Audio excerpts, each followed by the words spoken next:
What's up, everybody? Welcome to September Mascot Madness 2 Hype Stream. I haven't even had anything to drink yet, and I'm stumbling over my words. Hello. Above me. Damn it, above me. We'll get to that in just a moment. I'm all over the place. Stop! Dick Vitale, shut up. Stop talking. Game modes. Mascot game. I didn't do very good prep on this, I'll be honest. Here we have for you today the eight teams that have never won a game. They've never won a game, so that is who is playing this time around. I'll run through the matchups really quickly. Here's the plan for the stream. I was originally just going to do 4 games, then I was like, well, why not just do a whole tournament? A whole 8 games, no big deal. So that's what we're going to do. Today we're going to determine the best of the never winners. And there are 8 teams. So it works out perfectly. Boy, I feel like I was prepped earlier and then I turned the camera on and I was like, I forgot everything I wanted to do. But before the first 4 games, I'm going to go through each of the rounds of the September Mascot Madness tournament. If you go to the link that's right below, you can fill out a bracket. We have, I think, 4 or 5 entries in so far. So thank you for entering. If you have entered already, if you have not entered, please enter. If you win, you get a gift sub to my channel, which is worth roughly $6 billion. So be sure to get ready to write that off on your taxes. It's a very valuable first prize. But I thought, because I was an affiliate, or I am an affiliate this time around, I thought that'd be a fun little thing to give away to the winner. And I believe if you already have a subscription, if you're already subscribed, if you get a gifted sub, I think it just adds on to the end of it. But I can double check that just in case. That way we're not, wasting it. If you win and you already have a sub and you want to keep your sub going, you're welcome to donate it to someone else in the community. So you're welcome to do that. So we'll go through the matchups. I'll also I'll go through them on the back end as well, in the back half of the tournament. But it might be a little sloppier because I bought some Locust cider. I bought some seasonal watermelon hard cider. That as soon as we start getting into these games, I'll crack one of these bad boys open. And so I would suggest getting your picks in early or listening early, because who knows what's going to happen in 2 hours from now. Who knows where I'll be. I mean, I'll be here, but mentally, who knows where I'll be. But we have some great matchups for you today. We'll get to those first before we jump in. I have my handy dandy notebook right here. That'll help me remember. I'm not going to go through all the stats and statistics. I'm just going to show off the matchups for you. There's a more in-depth video. Not that it really matters. I think all the teams are like 99 overall. So if you want that, there's a video up on YouTube. This is just to hopefully get some extra eyes on the tournament that's happening tomorrow. Hopefully get some more entries to make it a more exciting tournament. But again, thank you to everyone who has signed up and has submitted a bracket. I still actually need to do my bracket, so maybe I'll do that drunkenly at 10 o'clock tonight. Who knows? First up, though, let's show you the matchups here. We have, leading off, Marquette at Ohio. Nope, that's incorrect. Oh, that's Oklahoma. I can't read my own typing. Oklahoma. So this is matchup number 1. These are the games that are going to be played today. So just that way there's no confusion. Marquette at Oklahoma. Tulsa is taking on California. So we have Tulsa. The Golden Hurricane. I love them. I love them. California. We actually have some good teams in here that I was kind of surprised had never won a game. There's kind of some duds. I don't think Oklahoma's that great. California's great. I think Tulsa's really cool. The next one is awful. It's Nebraska. That thing is hideous. It deserves to never win. And then we also have Penn State, which I was a little surprised had not won either. And then finally, we have probably the best matchup, aka the thumbnail matchup. We have Temple taking on... This one hurts. I'll say that. the Washington State Cougars, who have never won. They keep losing to Washington because they are, conveniently, the first matchup. They always play Washington. We always renew the Apple Cup in basketball form to tip off the tournament, and they've never won a game. So will they ever win a game? Who knows? But this is our matchup. So I'll give myself a nice smile here for a second so I can get this screenshot. This looks like I'm confused. This looks weird. My foot, ooh, it tickles and itches. I don't know how to do this. Feels weird and awkward. There we go. Close enough. Close enough. All right. So that's the creation of a thumbnail. All right. Washington State, like I said, is taking on Washington. This will tip off the entire tournament. We'll run through the matchups quickly. You can see them right above me. This will be up through the first game, and then before the second game, we'll talk about the second round, so on and so forth. And then we'll do games 4 and 5, and then it'll be a palindrome. So it'll be out. Will I remember that? Probably not. So we have that, and then we have my notebook. Some of this is in black ink, and some of this is in blue ink, which is weird. All right. SMM 2020. That. Nice natural poses. Yeah, nice. You're really natural. People just sit like this when they stream. I mean, like this. That'll probably be the thumbnail because I didn't move it. Next up, we have Georgia taking on Miami. Georgia. Georgia and Miami. Am I? Georgia and Miami. This is game number 2, day number 1. Fill out your brackets now with the link right below me. Oregon's taking on Villanova. Oregon and Villanova in game number 3. Then we have another completely a never win team. Penn State has game number 4 against NC State. Nice, easy first of the alphabet numbers or teams. And then we have Duke, former champion Duke. Nope. Called. There you go. Duke taking on Boston College.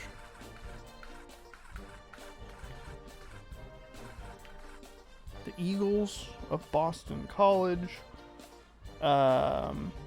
Next up, Wisconsin and Minnesota. This was a game that I was actually going to just like manually put in.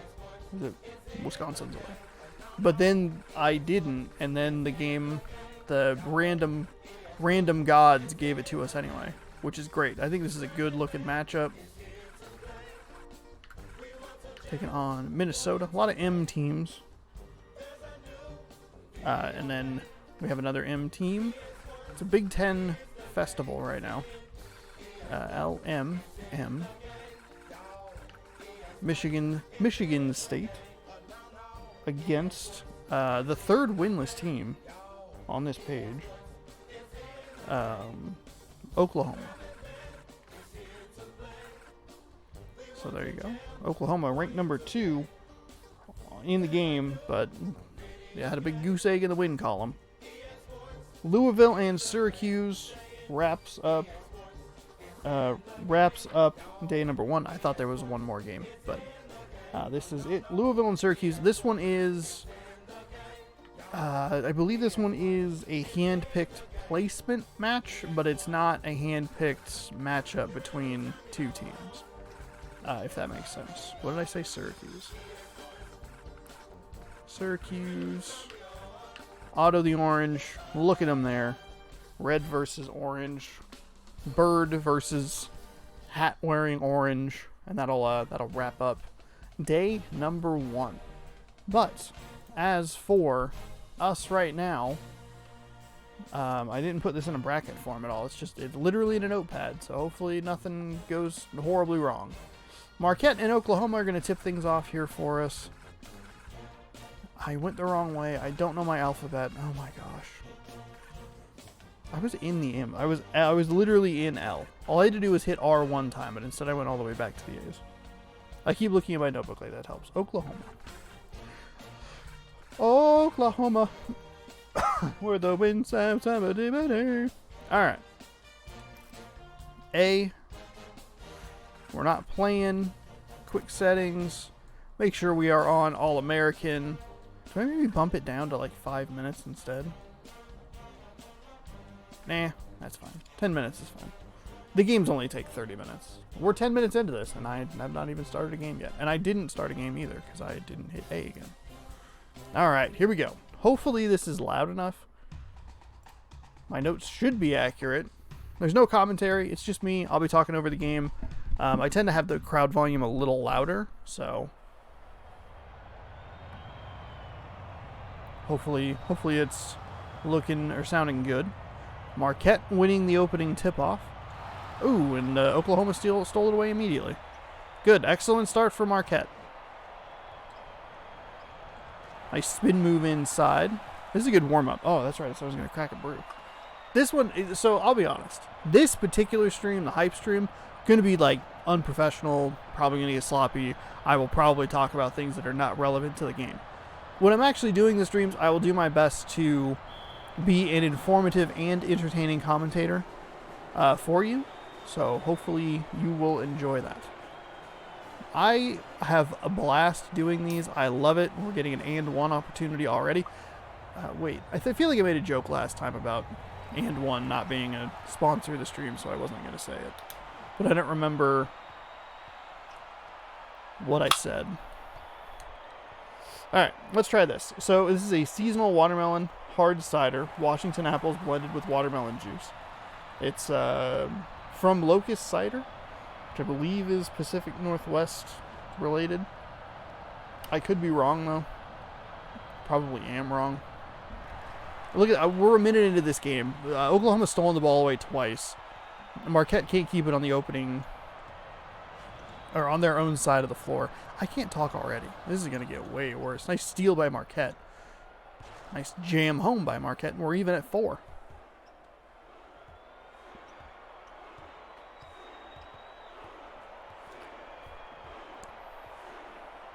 That's pretty alright. Watermelon's not a super strong flavor. I also have a little cantaloupe Italian soda.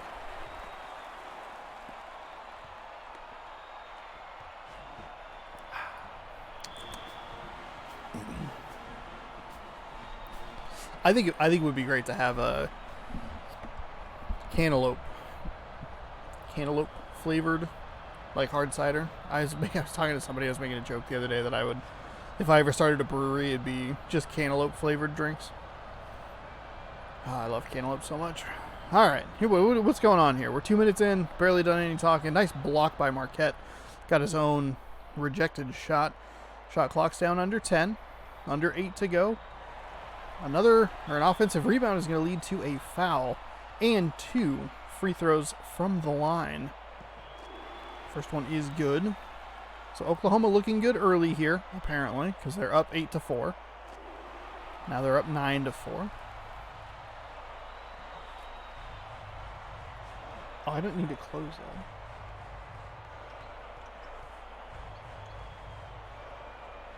Because I'm going to need it at the end of this game. It's a defensive foul. Looks like it. He'll go to the line for 2. Missing the first one. Unfortunate. Unfortunate. Oh, we went over 2 from the line, leaving a 5-point lead for Oklahoma. Who's off to a good start here. Little jumper there. Nobody really wanted to get the rebound for Marquette. They don't seem very interested in this game. They're like, eh. Why go? Oh, jeez. Oh, jeez. What a block there by Oklahoma. Oklahoma looking good, playing very well defensively. A couple steals, a couple blocks. Off to a strong start. If their offense was a little better, they could probably blow this thing wide open. Marquette is probably feeling pretty lucky that they're looking okay. on the defensive end. They're looking okay enough on the defensive end that they can chillax, you know? I don't have to find, I don't know where I'm going with this sentence. I sometimes, like, it's the Michael Scott quote, but, like, sometimes I feel like I start a sentence and I hope somewhere I, like, pick up where I'm going with it, and that was not one of those times. Nice defensive rebound. Probably a quick shot on Marquette's part, just because they didn't burn very much of the shot clock, and it was a forced shot. It was a lot. It was really good defense. So they remained down one possession. Oklahoma leaving the door open. I think we're starting to see why both of these teams are 0-3 through 3 tournaments. Oh, a nice block, but nobody bothered to get the loose ball. Loose ball, that's the term. I've been doing these tournaments for a year and a half, and I can't ever think of the term loose ball. I always say, like, it's his own block shot. It's a nice little flip, and good. Loose ball. Gotta grind that one in the old brain there. Loose ball, loose ball. 4 minutes gone in the first half. Oklahoma up 1, now back up 3.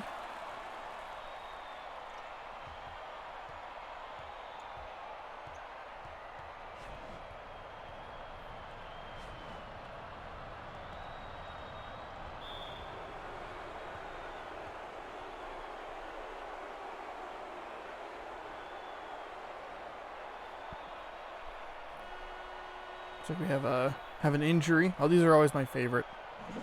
They show the super intense wiggly cam, but it's a some kind of mascot costume.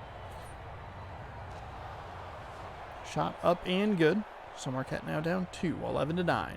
Keep in mind Marquette has now missed 3 free throws. I couldn't even get through the sentence before they missed another one. If they had made all those free throws, they would be up by 1. 2 of them would tie. But that's what makes this game so interesting, and so much more interesting than the other 2 games that we've had. For those of you who are new or don't know, we worked with March Madness 05 in March Mascot Madness number 1, and then we switched to NCAA Basketball 09 for last September's tournament. And neither of those games were great. The PlayStation 2 version of NCAA Basketball 2009 did not look great, and it was missing Cincinnati and Oregon, 2 of the better looking teams. And March Madness 2005 had a little bit of an overpowered play as far as the offensive end was concerned. This one seems to be a lot more balanced. They miss free throws more consistently. The play that's in 05 that's overpowered, which we actually just saw a variation of, is inconsistent enough to where it isn't. It makes it non-automatic and makes the offensive possessions much more interesting and less predictable. This is definitely an improvement, and it looks better. And that was a 3.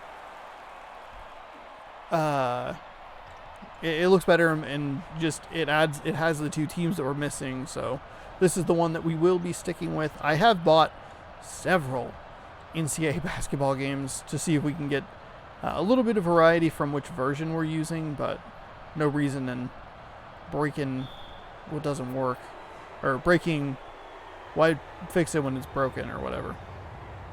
Oh my gosh, that is 4 missed free throws, by the way, for Marquette, who probably had a good opportunity for an and 1 there, but didn't. So instead they go 1 for 2 from the line. 4 points left on the floor for Marquette. We saw a weird-looking 3 from Oklahoma. I'll talk about this a lot throughout the tournament, just as a reminder. The mascot costumes are just draped over the regular player hitboxes, and so sometimes because of the large feet that are shown on the characters, it'll look like it's a 2, but it's actually a 3, or it'll look like it's out of bounds, but it's actually in bounds. So when you hear the crowd go 3, it is indeed a 3. It's pretty evident. That was a 3. Okay, that one tricked me. I thought that for sure that was a 2. It'll be really evident with some of the larger mascots, specifically Alabama and Syracuse. When you see the replays, it cuts through the like at the ribs and in the stomach, and it's like, oh boy, that's clipping is the term I was looking for. It's clipping really bad because it's not designed with that in mind.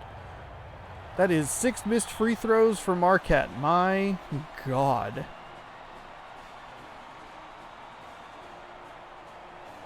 Oh my goodness. Marquette.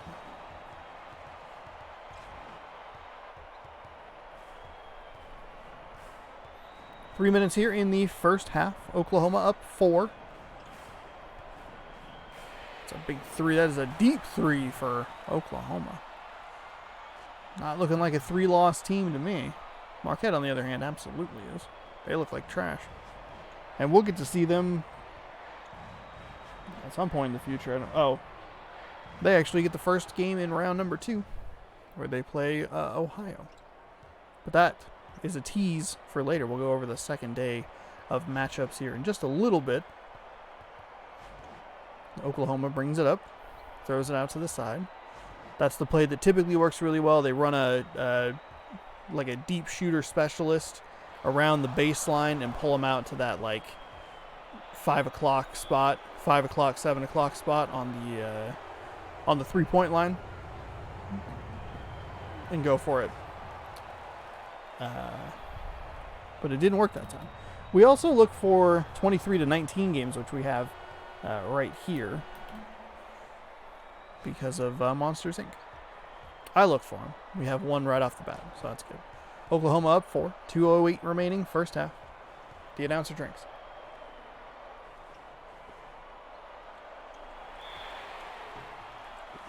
That's it. Whew. I was so surprised that I didn't swallow correctly. It's a 3-point foul. 2 for 2. Oklahoma showing Marquette how to make free throws at the line. Thank you for not missing that, making me look like an idiot. So now up 7. Oklahoma's shot well from deep. They've played good defense. They've probably left the door a little more open than they should have. Marquette's lucky to only be down single digits, especially with the rough start that they had, losing the ball a couple of times. And the free throws that they missed are so far the story here in the first 8.5-ish minutes. Nice inside shot there for Marquette. I don't know why I'm holding my knee like this. I'm pushing like your number one trusted source of news. Big 3. No good, but tip in is no good. I want to be the John Madden of Twitch. I wish I had a telestrator. I wish that I knew how to, get myself the technology to have a telestrator during this. Oh, God. That's how you become the John Madden of Twitch. You just telestrate dumb shit. Or you say things like, the team with the most points is going to win the game. And you're like, okay, thanks. Thank you. Thank you, John Madden. I really appreciate it. Most successful sports video game franchise ever, probably. I mean, it's been around for 30 years. It's hard to beat that. NBA 2K would probably be the most popular. I'd argue that NFL 2K would be more popular than Madden, but we are way off base here. Well, technically Madden's EA Sports adjacent, and I was talking about John Madden, so that works. Nice pass inside. One's off the glass and in for 2.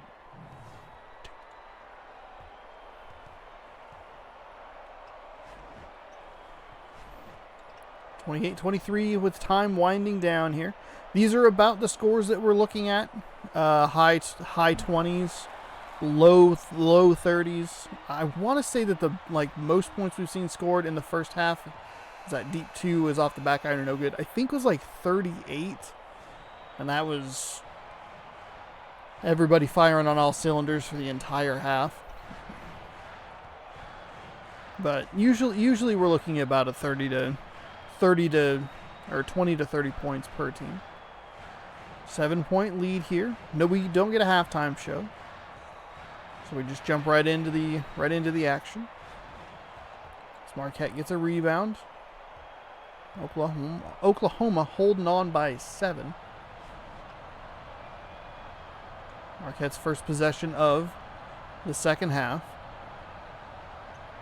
Got to be careful on that sideline. We've already seen a couple of turnovers, one by each team over on that sideline. Oh, had a guy wide open. They're gonna have to put up a three. It bounces off the iron. No good. So a nice long possession there for Marquette. It comes away with no points. Nobody really wanted the ball there. Marquette coming away with it. 2-on-2. Nice spin, I guess. Didn't really need to. Didn't do anything to shake the defender, but did make the shot. So 30-25. Marquette winning the second half, dominating, holding their opponent scoreless for exactly 2 seconds. Marquette will come back up the court, back down 7. They only need, they only need 2 stops. They're not out of the game. That's me being somewhat dramatic. A little fade away jumper there. And it is 32-27. Back down to 5. Get a good stop here, Marquette. That is not a good stop. That's a 2-shot foul.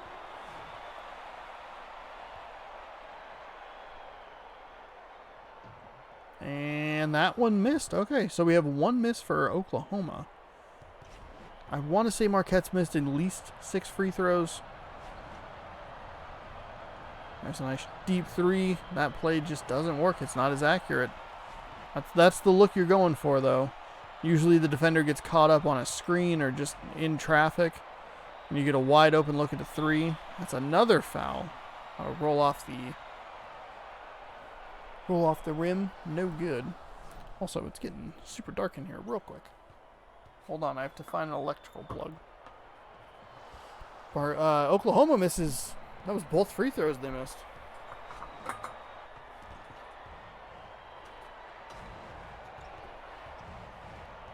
Man nearly shocks himself live on the internet.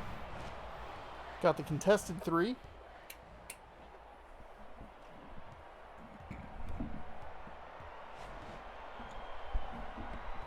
We're down to a 1-possession game. So Marquette taking advantage of 3 missed free throws from the Oklahoma Sooners. Cutting it down to a 1-possession game here.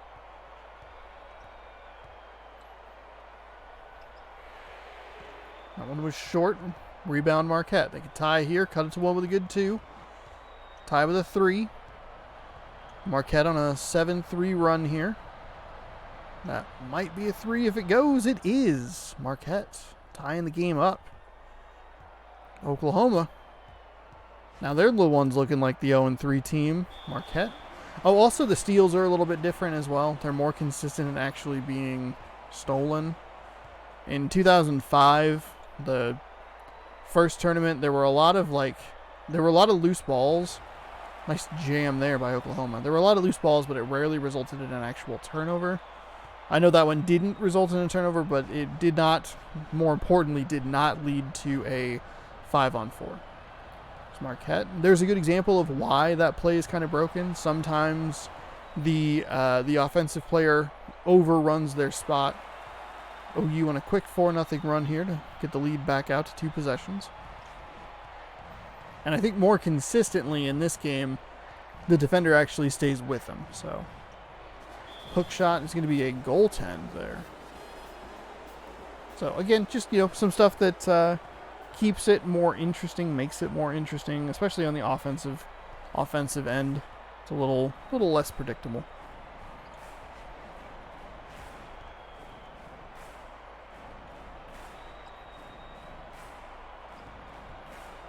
A little over 4 gone here. It was a very highly contested 3.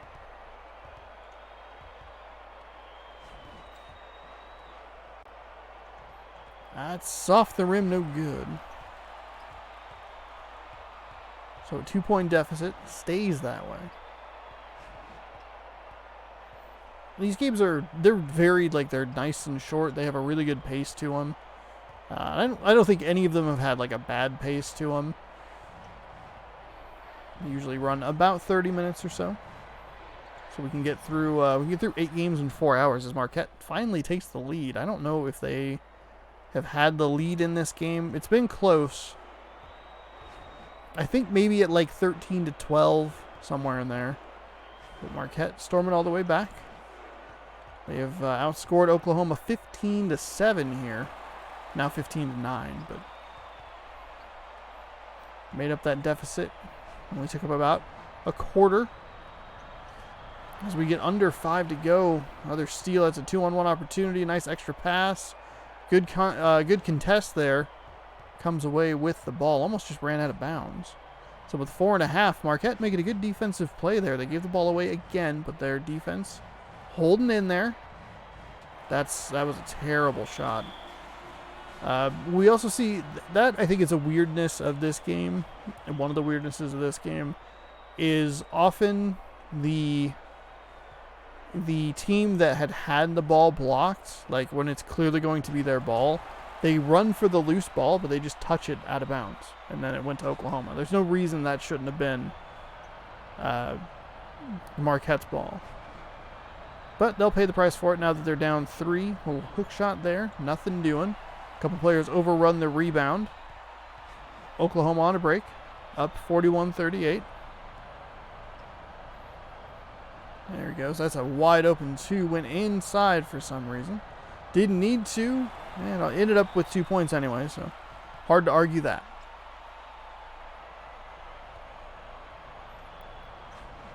Pass 2 quick passes inside. Little floater is up and good, so back down to a 1-possession game with 3.5 to go. Marquette needs 1 good stop here. They've done it before. Been able to get the lead. 38-37.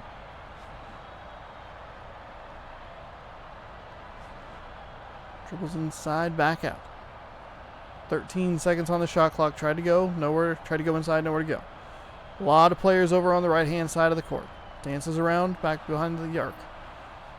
It's going to be a contested shot.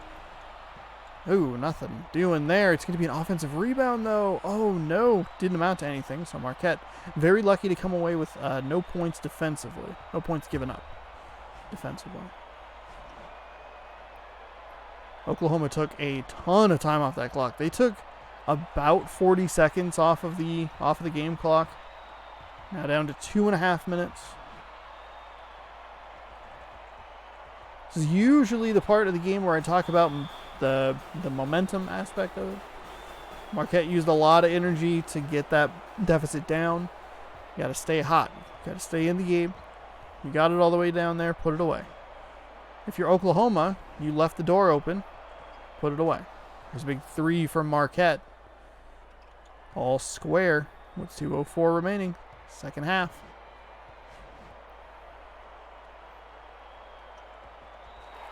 I'm going to make sure I take better notes for the best games of the tournament this time around, which I'm sure is what I said last time.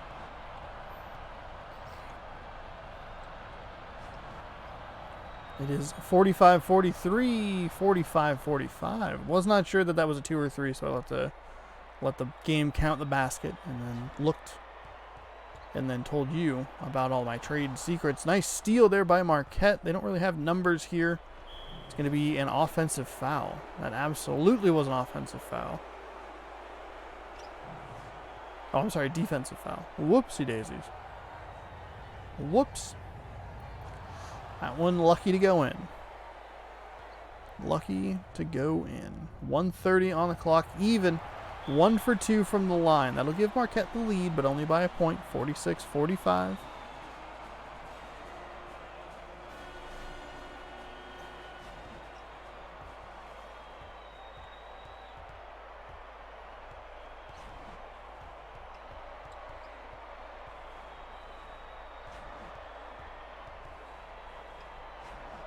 Passed outside.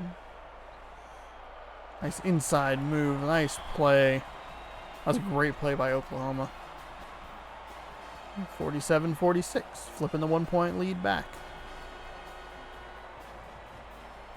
Marquette's going to have to go look at their free throw shooting for this game if they lose. That's a 3 that is off. Not rebounded, though, by the offense. So, we're under a minute to go. There's no reason for Marquette to foul. This is also another aspect of the game that's better in this version. They don't foul immediately at a minute. There is some context to it. That is a missed dunk and almost an offensive rebound.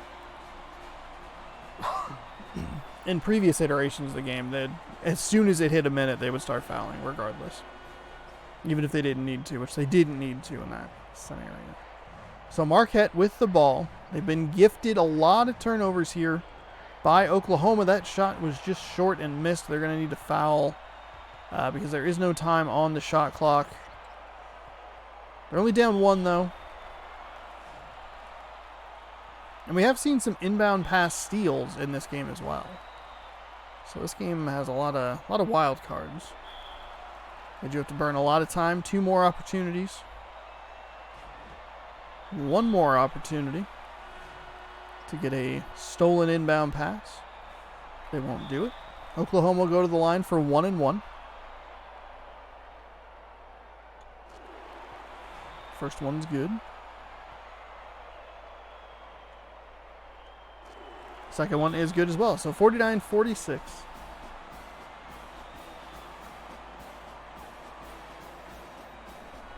Even if Marquette just makes half of the free throws that they missed, they would be in the lead. That one pass inside, not really doing a whole lot of good. You can't trade 2s for 2s. You got to kick it back out. You're running low on time here, Marquette. Don't send it to overtime. 2, 1. That's a long 3. It's short off the iron. No good. Pretty anticlimactic end. If there is an issue with this game, it's that exact scenario where they just kind of hang out. They're like, we'll figure it out. All right. So we have Marquette with a 46. Oklahoma with a 49. So Oklahoma, they'll move on. Why is my caps lock backwards? Thanks. Me. Oklahoma will be taking on the winner of our next game. This is a good looking game. This is a good looking game.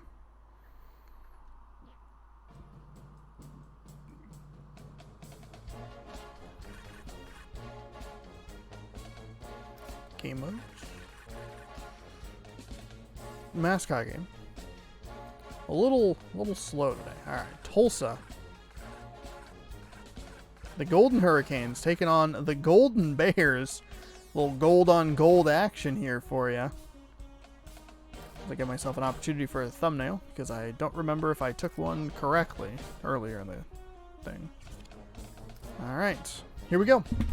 Game number 2. Pull the microphone cord. Mobby.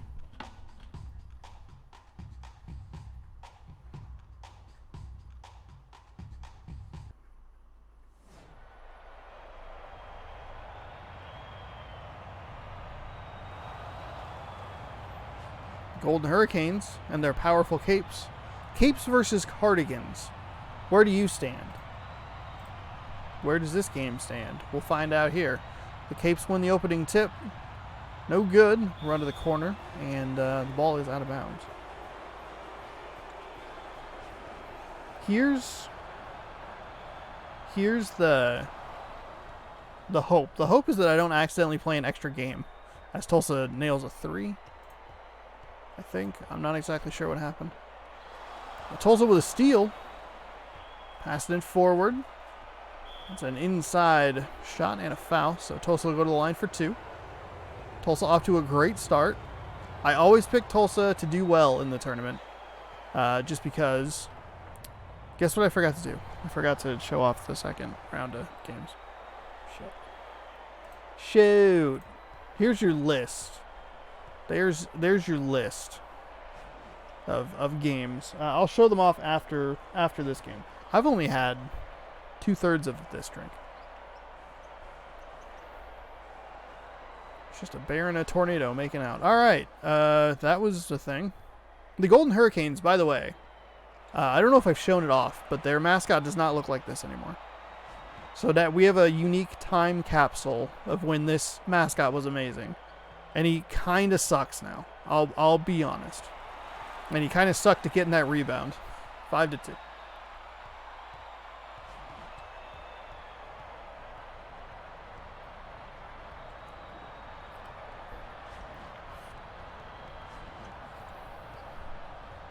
Ooh.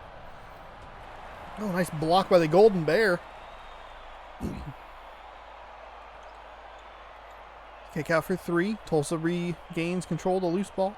That's a deep 2 that's no good. Tulsa off to a 5-0 run early, but can't hit anything since. Quick pass inside. Nice move by the Golden Bear. Getting through that Golden Hurricane. The Holden Hurricane.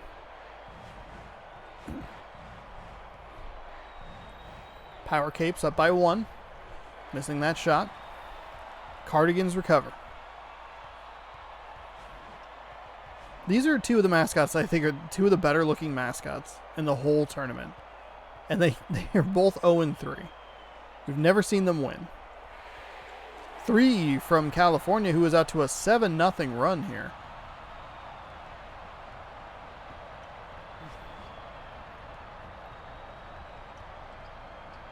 That's a deep 3 for Tulsa.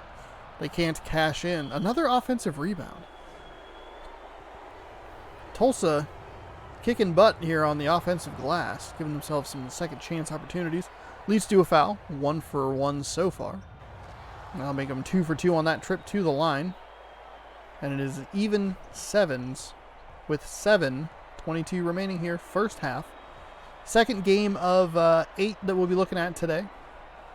These are all teams that have never won a game, which is unfortunate. Golden Bear is really cute.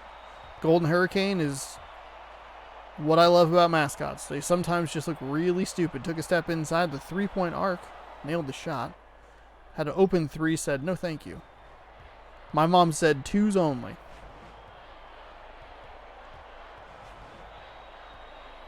Running the 3-point specialist out there. Elected not to take the shot. Instead, he'll pass it inside. Out of bounds. Tulsa ball.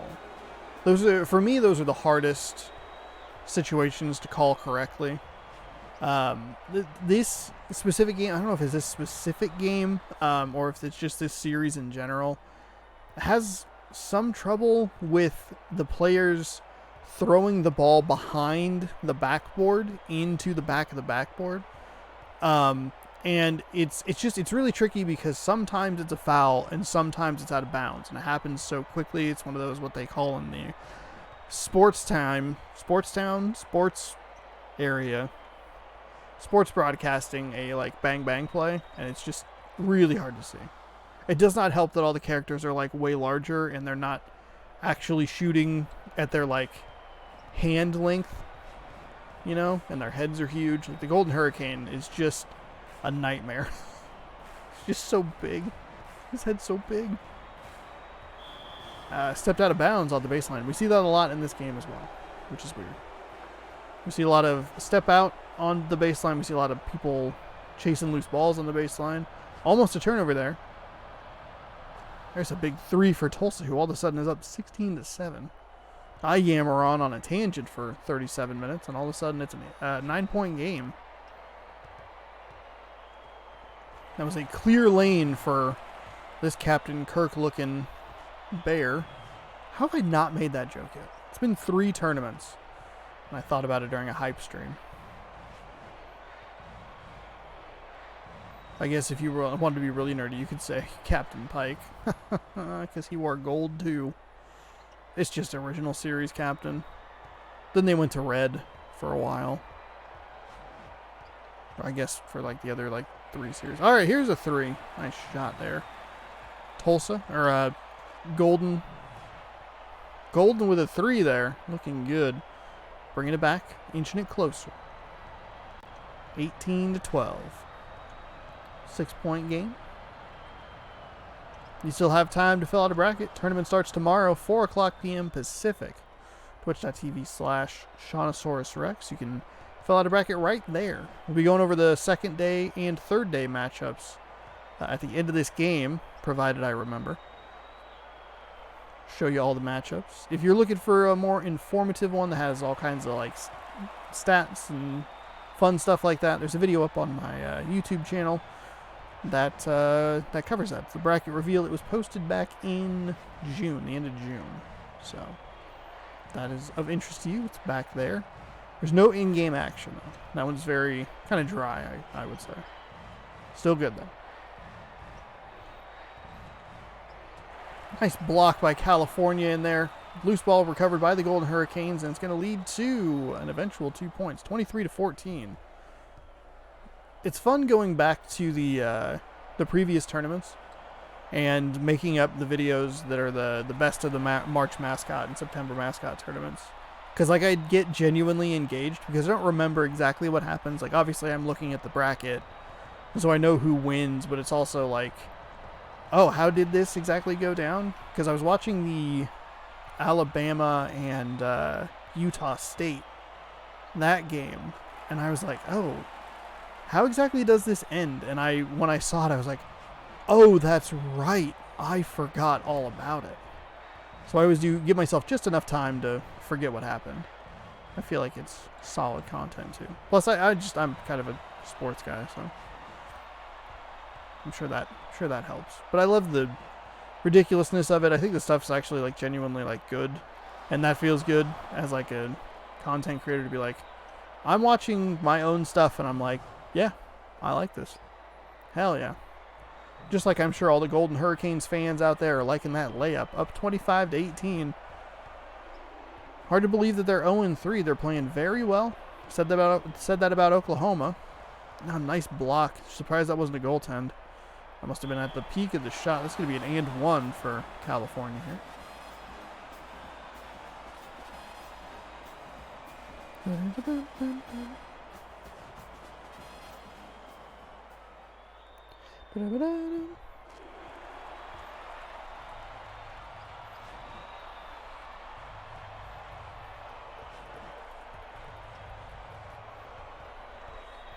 We have some good teams coming up. We have Temple and Washington State. That's a really exciting game. Will Washington State ever win a tournament game? I don't know.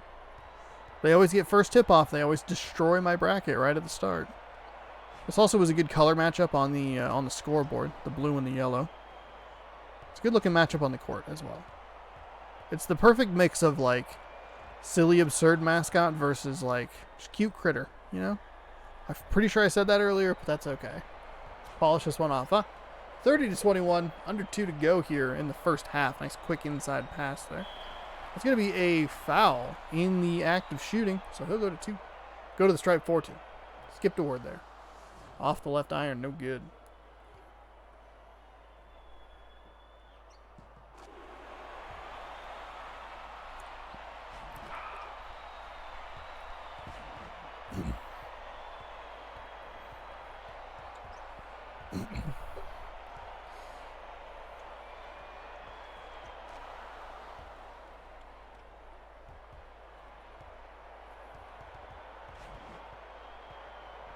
Off dry. Curious if there was like an expiration date on there. All right. 32-24. Tulsa in control here. There's a nice jam inside. That's what you like to see. Quick pass, an immediate dunk. That's a good example of that. Arms just clipping through the head. No regard for where the actual hitbox would be on these mascots. Nice shot inside for California. A little mid-range jumper. We have a 34-26 game here, under 1 minute to play. It's definitely a deep 2. Tulsa has some of the smaller feet. California does as well. Surprised they didn't take that 3 there. 10-point game. California, not a whole lot going here. Spinning inside, 17 seconds on the shot clock.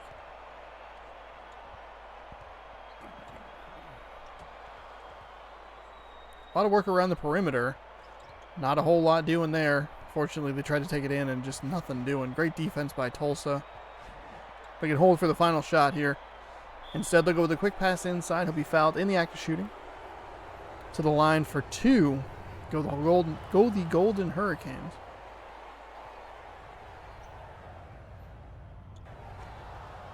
Two up, two down, 38-26. California now with the opportunity to hold for the final shot. I doubt they will. They have a 2-on-2 down here. Instead, it's going to just get absolutely rejected. Fast break for the Golden Hurricanes, and they will slam it down as well. So with 4 points in the final 15 seconds or so, as a 3 goes up and is off the right iron, Tulsa extends their lead out to, was that 14? Yeah, 14. 40-26. That is one of the highest scores we've ever seen in the first half of this game. And it came in a tournament that does not matter. These records do not count. Though I could go back and make them count, it would throw off some of the stats. Because the problem is that none of the tournaments have been the same. The first one, the first best of, or the first hype stream for September was 4 games of just random teams.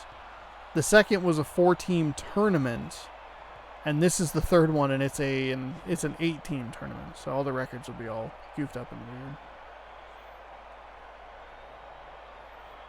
Which honestly I should do for. I should count like Oregon and Cincinnati. I should like put them in because their records are odd, but they have a reason for it. They weren't in the game. So 40-28. 1 minute gone here. Second half. Tulsa looking good. They'll host Oklahoma should they hold here. If California can mount a comeback, they'll need to erase a 14-point deficit in order to host Oklahoma in the second round, the final 4.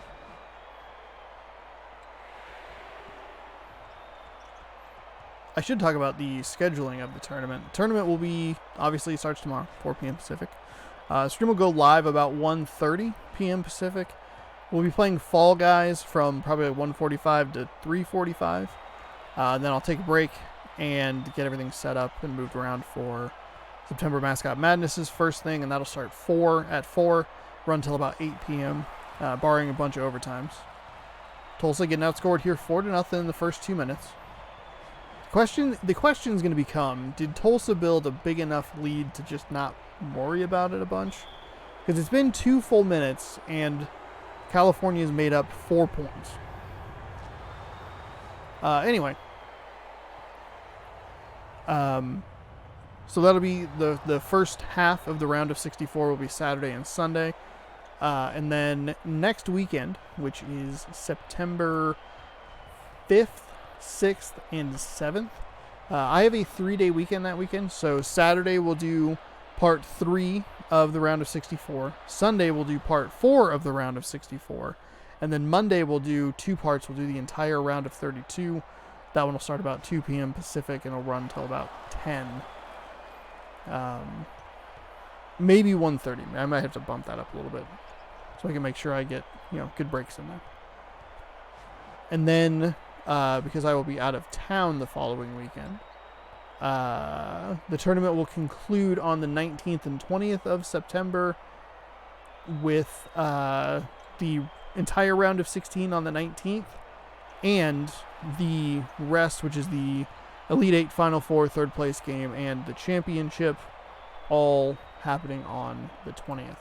And then the videos will be uploaded every single Saturday and Sunday of September.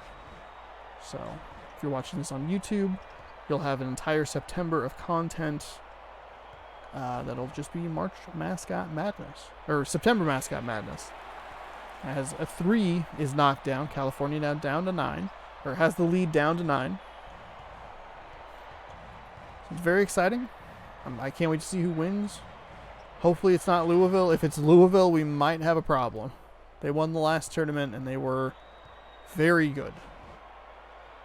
They had one weird game in the very beginning, which was the 5th best game of the tournament because it was just so bizarre. With like really large, odd point swings.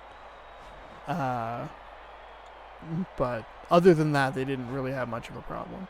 So hopefully they'll get knocked out early. We'll hopefully avoid a repeat champion.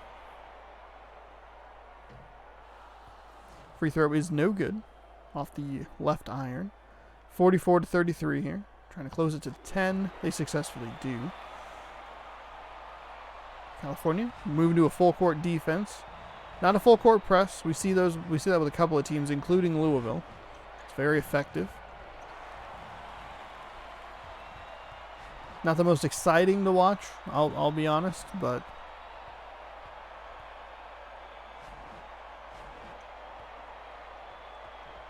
jeez. Nice inside pass there. California cuts the lead down to 8 with 5.5 to go. See what they have here for the second half. 14-point deficit would be a very impressive feat. We saw a 16-point deficit erased in the last tournament, which was incredible. We saw another very large point deficit nearly erased. Northwestern was able to get it all the way down to 1, but just couldn't close the deal, which was unfortunate. That was part of a stretch of just insane games. Some of the best in the tournament that we've had so far, just overall.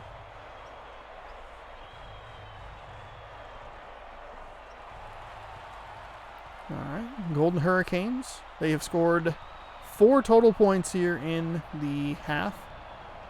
California's not doing too much better. They've scored 8 points, but it is starting to get a little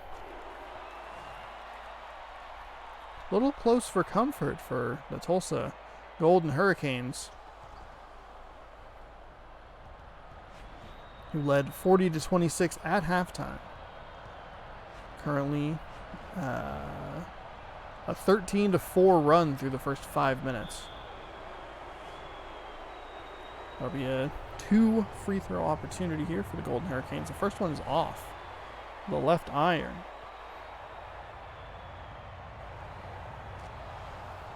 Second one's good though.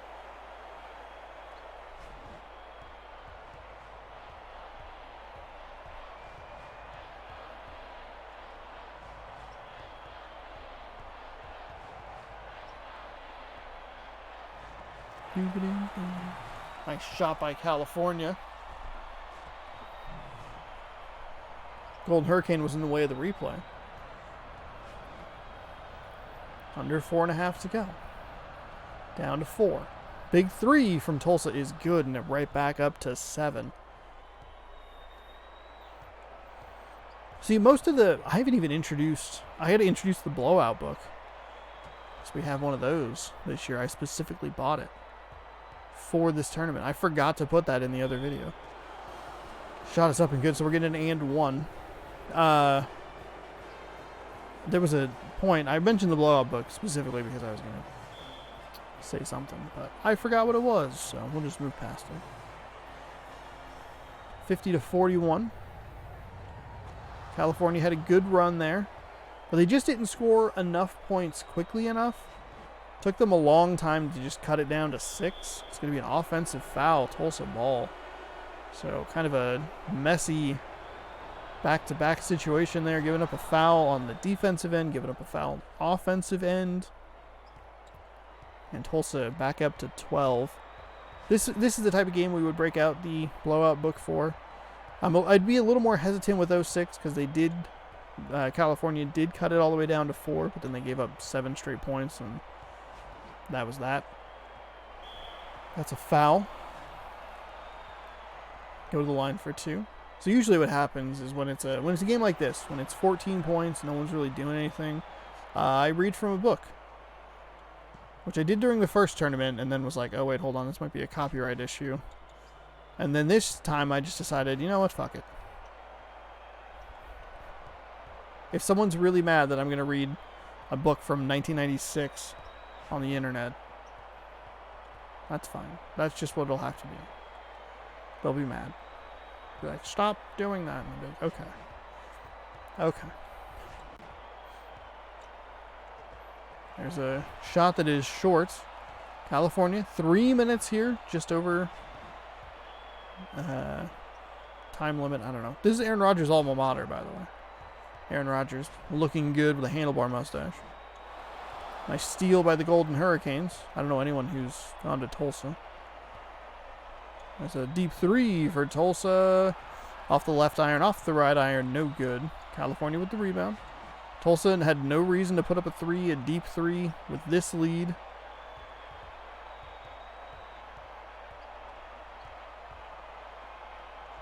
Up over the defender, cut it down to 9. Still an opportunity. I'd say if you can get it down to 5 within the next minute 15, that's not helping.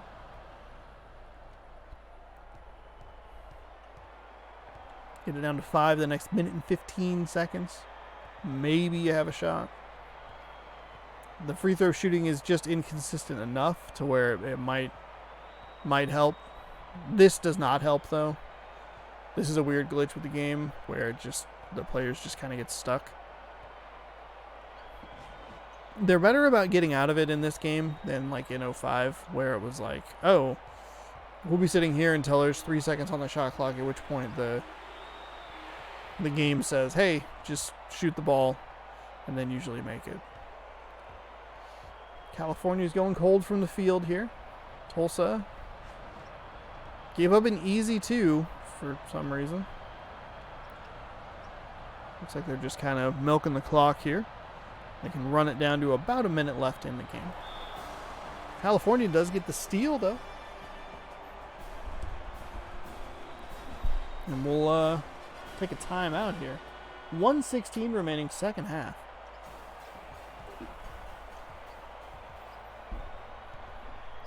Boom, boom, boom.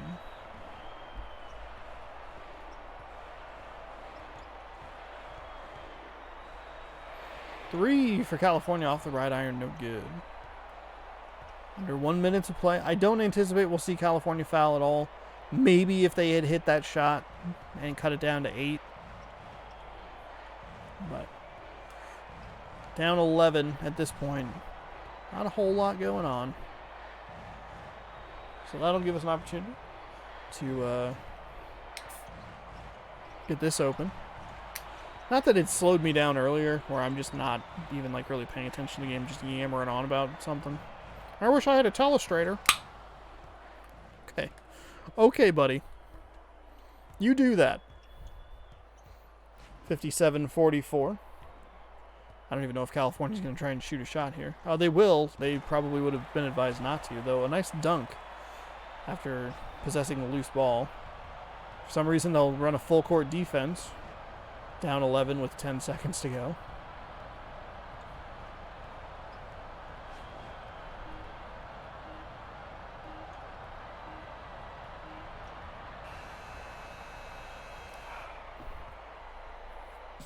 And that will take care of that. Oh, that was the wrong thing. Needed the notepad. So, Tulsa.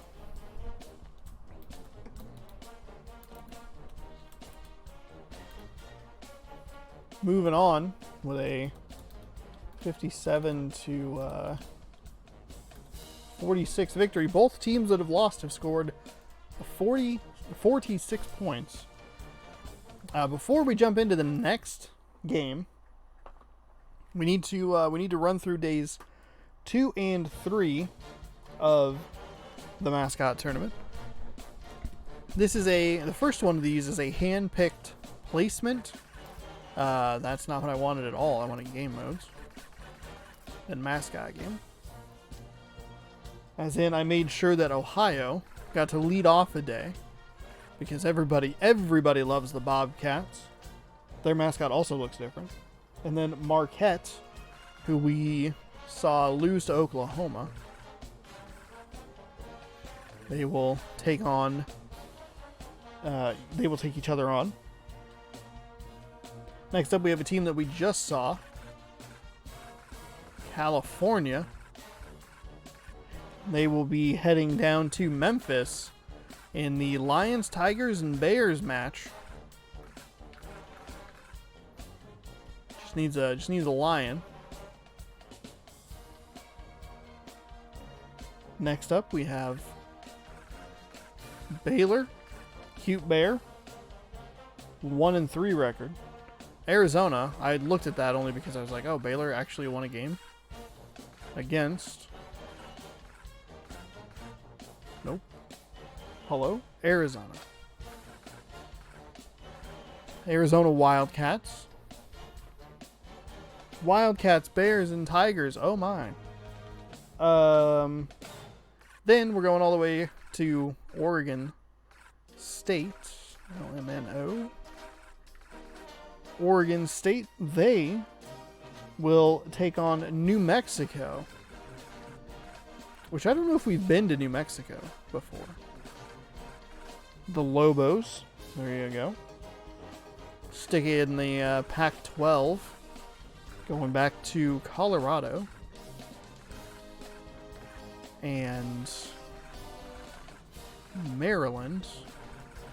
I was already in the M's.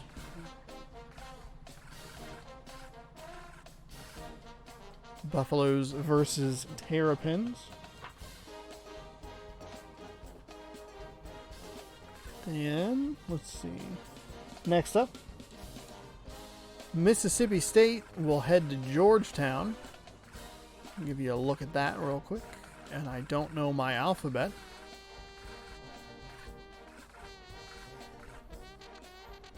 Battle of the Bulldogs. Looks like. That is game number 6 on day number 2. Kansas will be taking on Pittsburgh. Kansas.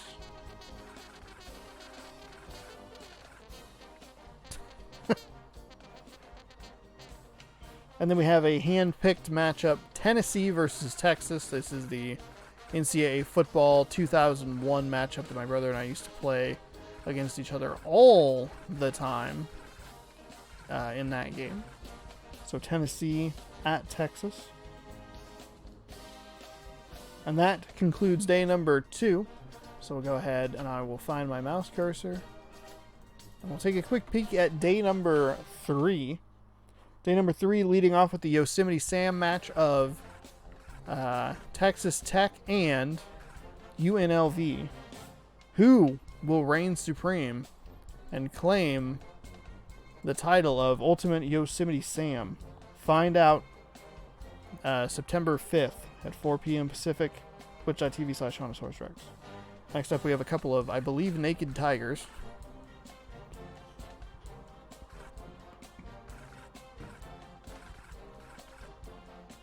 Nope, wrong tiger.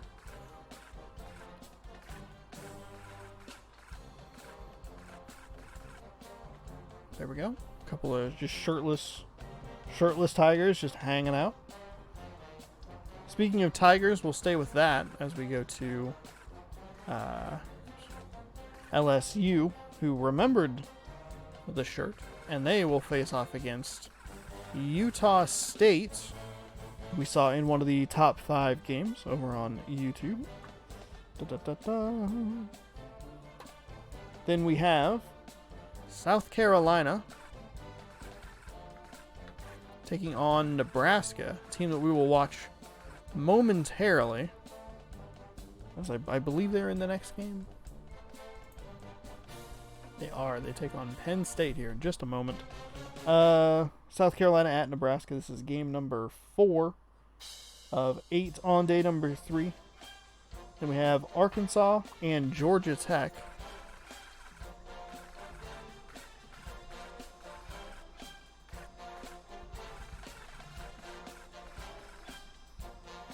Razorbacks versus the Buck Bumble Yellow Jackets.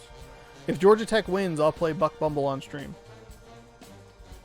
Weber State, great looking mascot,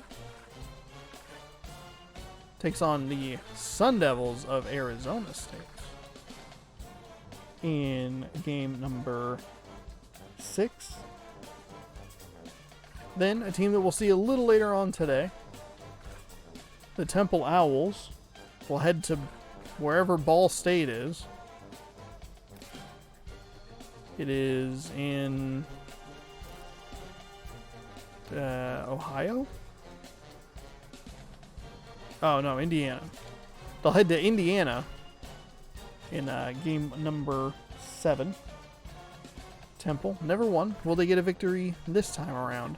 Kind of a Battle of the Birds action here.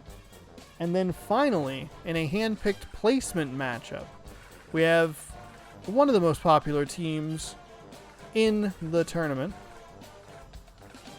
the Northwestern Wildcats will have the Auburn Tigers come visit them to round out day number 3.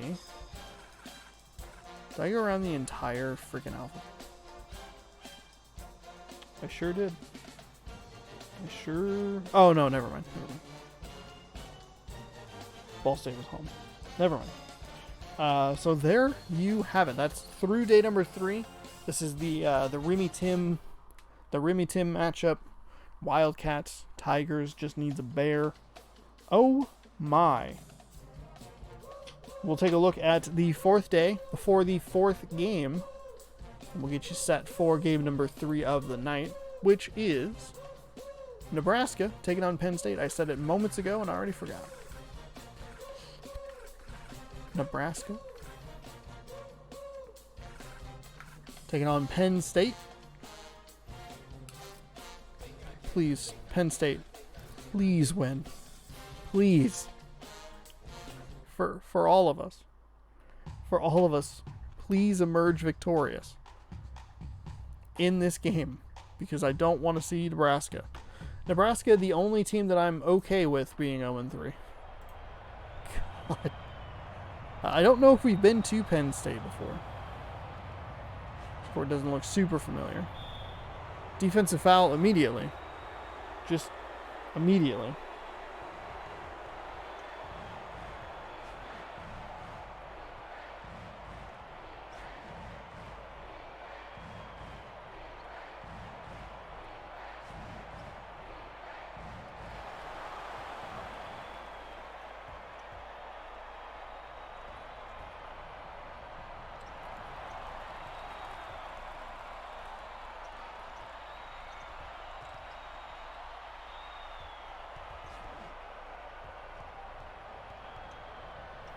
All right, here we go. Settling in.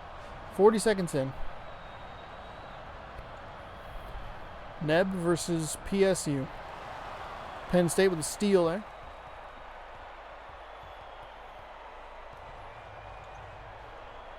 That's a 3 for Penn State. It's off to the left iron. No good.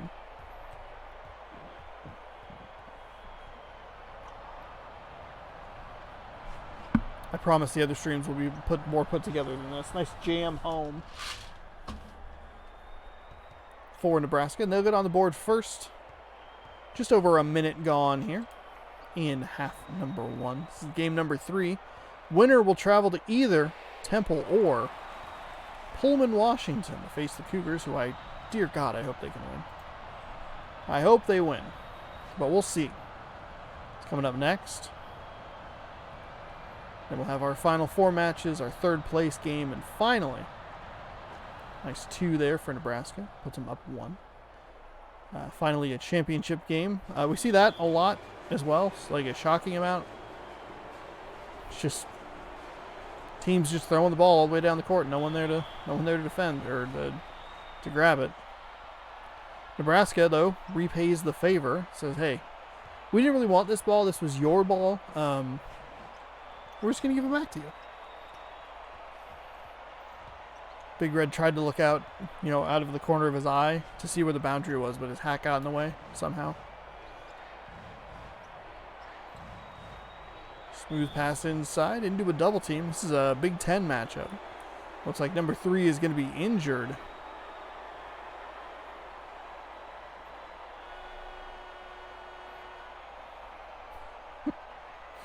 And the big baby will walk off the court. A couple shots incoming for Penn State, missing shot number 1. And shot number 2 is off the front iron as well, so we could see Penn State having the same struggle that other team called Marquette they struggled with as well. Shot is up and no good, so all kinds of missed free throws. If you're curious, if you're wondering, like, wow, how do these teams end up 0-3? That's for that reason right there. Also, what the heck is up with Penn State's shoulders? There's a big 3. Rattles around and drops. 6-6 here, 2.5 minutes to go. Need to put the pen down because I move around in my hands a lot.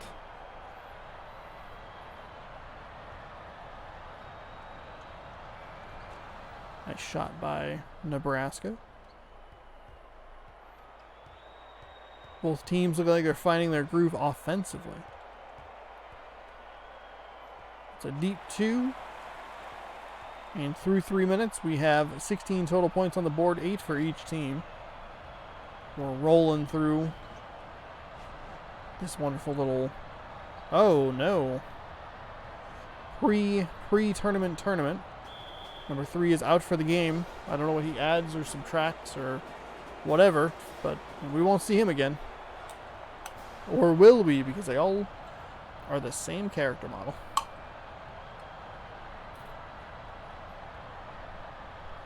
We have that weird glitch again. We'll see him shoot at about 3 seconds left. Actually, I probably shouldn't take a drink of that. I should take a drink of this. Oh, okay. Nothing doing there. Nothing doing there. That's 2 second chance opportunities, so technically 3 chances there. Come away with 2 points. That was a great opportunity for Penn State to walk away with a nice defensive possession, but instead they can't. Going through the double team. Sinks the shot.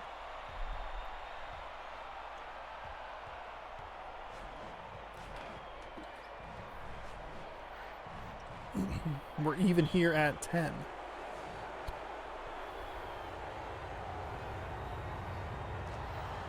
Shot is up and good. Second one up and good as well. So Nebraska regains their 2-point lead.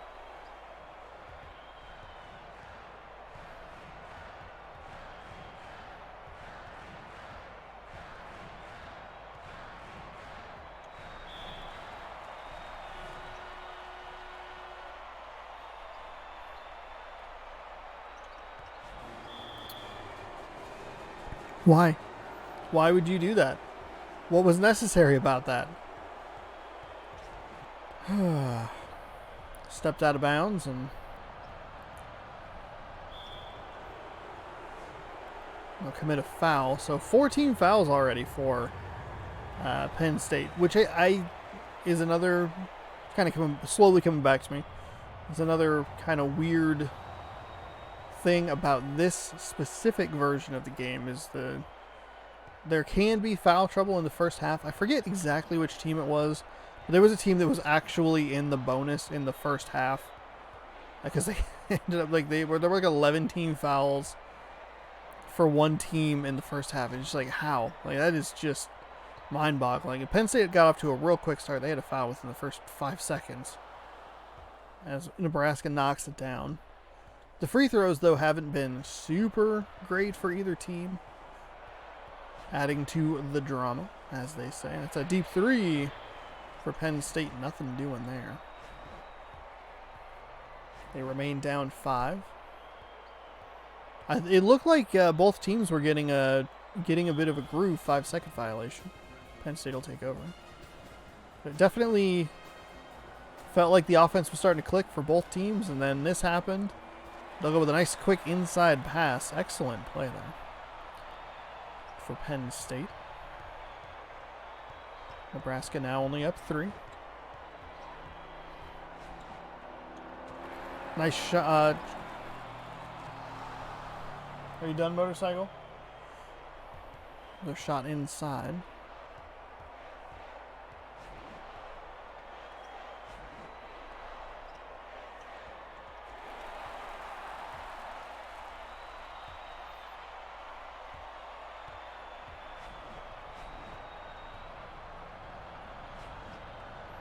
Nice power move in there.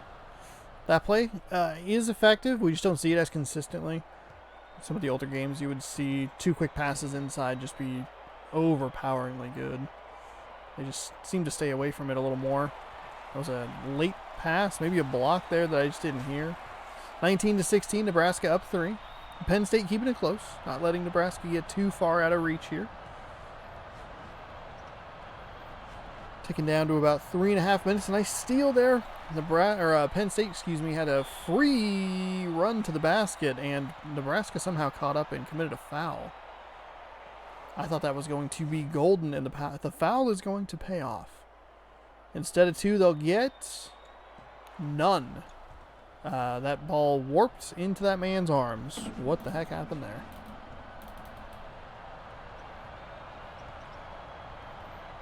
That's fine. Spinning around.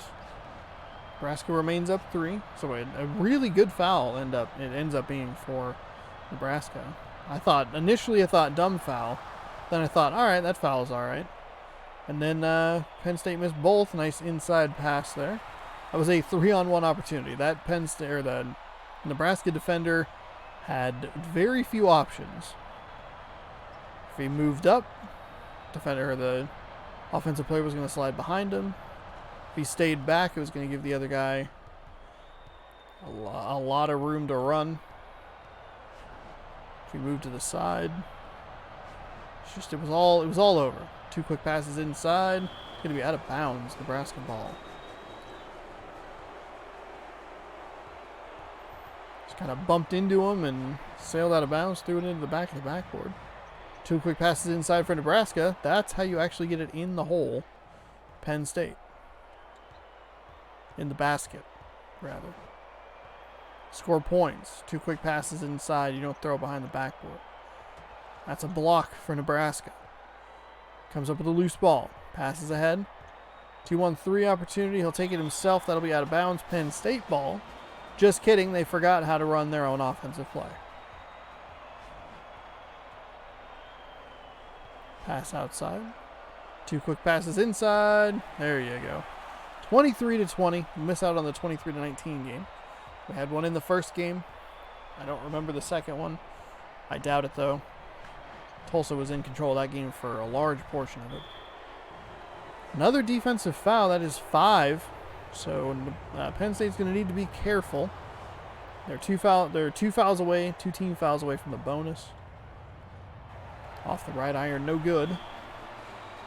Penn State will take a timeout, make a substitution here. They're down 4.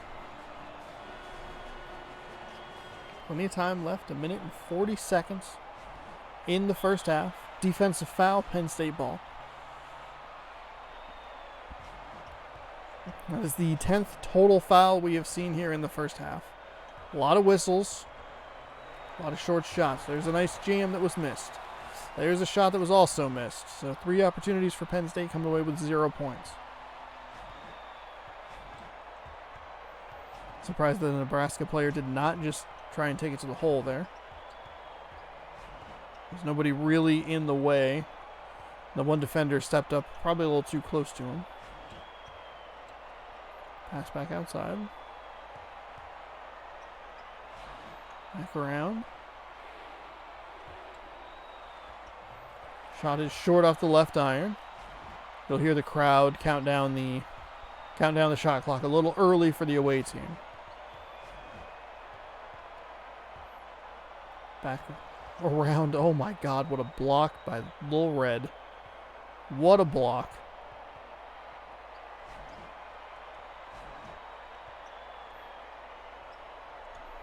That's going to be a foul. So number 6 on Nebraska, on Penn State. Nebraska 25, Penn State 20. Next foul is free throws regardless for Nebraska. They don't have to really worry about that if they hold for the final shot. They will not. They will jack it up just as soon as they possibly can. Just like that. They will come away with nothing. Insert Willy Wonka. Gene Wilder yelling at a child to say, "You'll get nothing. You lose. Good day, sir." Instead, Penn State throws it all the way down the court. That shot is up and good. So kind of just a similar margin at this point. Instead of 26-20, it's 28-22. Unless that 3 goes, it does not. Penn State lets it fly, but it doesn't even come close. We're working with a 6-point game here, 28-22, entering half number 2.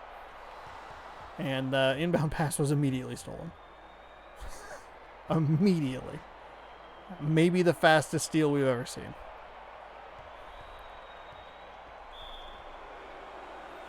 It was almost like the characters were still jogging out onto the court, and the Penn State inbounder was like, "Oh, this is fine," and then that guy just kind of happened to be there. Penn State's gonna make a substitution. They'll take a timeout, and that was already a foul for Penn State, by the way. So there may actually be foul trouble for the Nittany Lions here as they enter the second half of play, giving up roughly 35 fouls. Nebraska with an easy lay-in, and it is 31-22. So quick lead balloon there. Penn State really showing why they're 0-3. Probably showing why you should not pick them. That rattles around and misses. The jam is good, though.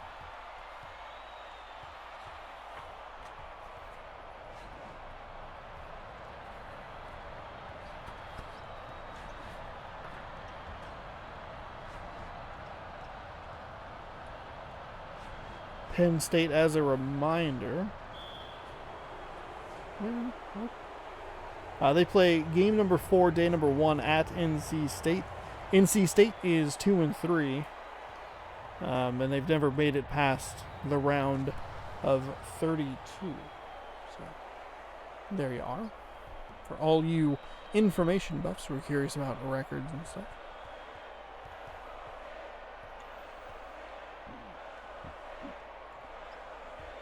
(32-24). Nice block by Nebraska. 8:41 here, second half. Shot is up, but no good. Team foul number 1 for Nebraska. And the whistliest game we've had yet. Penn State 1 for 2 from the line, 7-point game, 32-25. 8 minutes, 36 seconds remaining.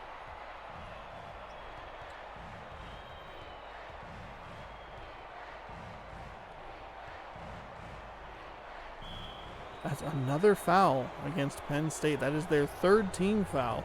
Number 33 with 2 personals. 32-25. They have 3 team fouls in the first minute and a half of this game, which is going to be a huge problem down the stretch. You don't want to give up this many fouls. And they're not even like that great. Gets it over the shoulder. Still nothing. Offensive rebound. There we go. Finally in. Penn State cutting it down to 5.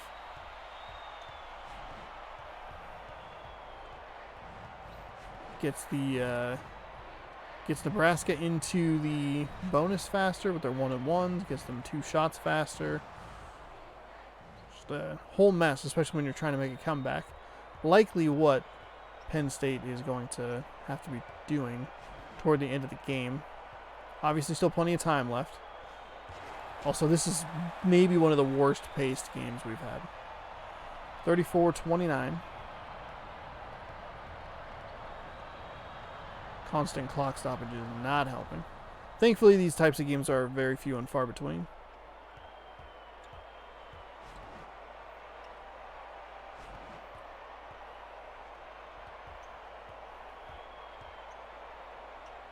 That was terrible play. Somehow got it and kept it in bounds. Nice move on the inside. So able to get around the defender that just destroyed his shot moments before.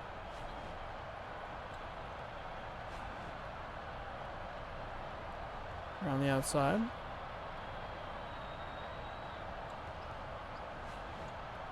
Back behind the 3-point arc. Nice push and jam there. Jam. 38-31 Nebraska. Look like they're pretty in control here. Penn State not really making much of a move. There's a 3. That's a nice move there. Got to figure out exactly what kind of score difference we're going to be looking at for blowout books and things of that nature. Holy shit. You ever just like hit a wall? You ever just like, oh, I'm tired now? Because that just happened. It's going to be a defensive foul. So that's 4 on the Penn State team. They are averaging 1 a minute here. Nebraska will be in the bonus in no time.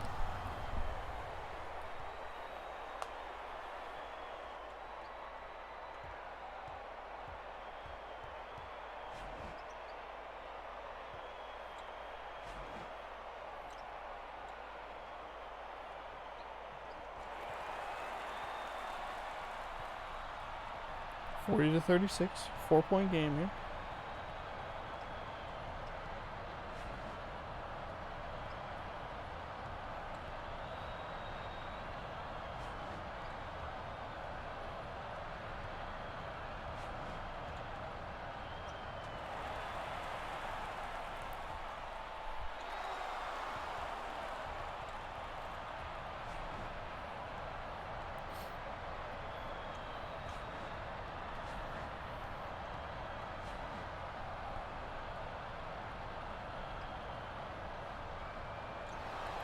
(40 to 36).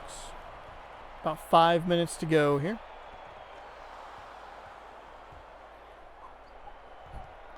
Gotta go get some caffeine or something.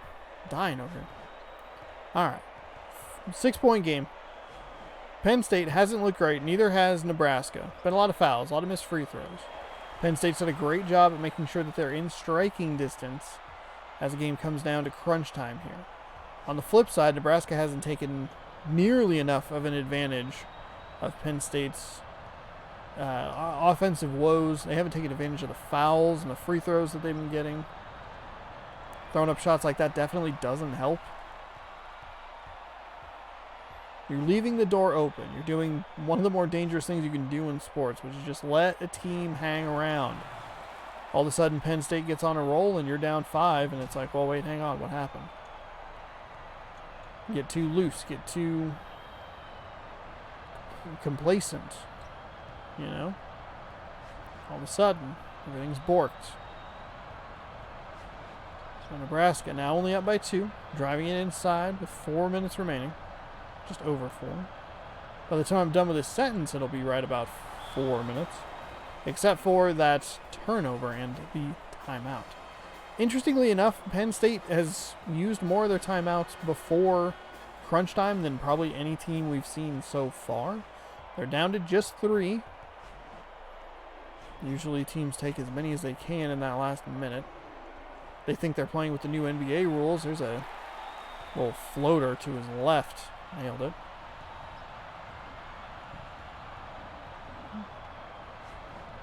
Pardon. So we have a tie game here with 30-35 remaining. Second half. Shook the defender off a little too strong, but the putback is good. Nebraska lets Penn State tie, but quickly regains the lead. Defensive foul. So that's only the second on Nebraska. Second team foul, rather.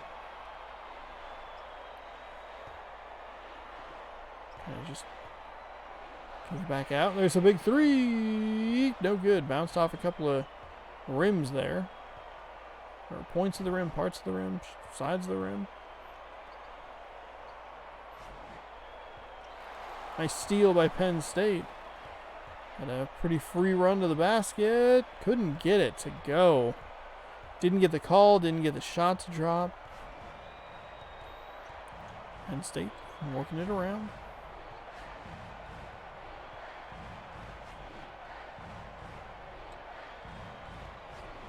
Trying to drive to his left, nothing doing there. Pass inside. That looks like a size disadvantage, but probably just because Nebraska is just so large. They are large. They are in charge. They are hanging out on a barge. That guy put himself in a great position to steal that pass. As both offenses have gone flat here in the last minute or so. Remains 44-42. Another block for Penn State. That will go out of bounds. Nebraska will retain possession. 25 seconds on the shot clock. 2:17 remaining on the game clock. And a quick pass, quick shot, quick basket puts Nebraska up 4 as we approach the 2-minute warning. That doesn't exist in basketball, just in football. 2 quick passes inside. Nice defensive positioning for Nebraska. At least made it harder to make the shot. But nothing doing. Penn State back within 2. Under 2 to go. Working it around the outside. It's going to be a defensive foul. Again, Penn State really needs to be careful. That's foul number 5. They only have 2 more to give before they're in. Nebraska is in the bonus.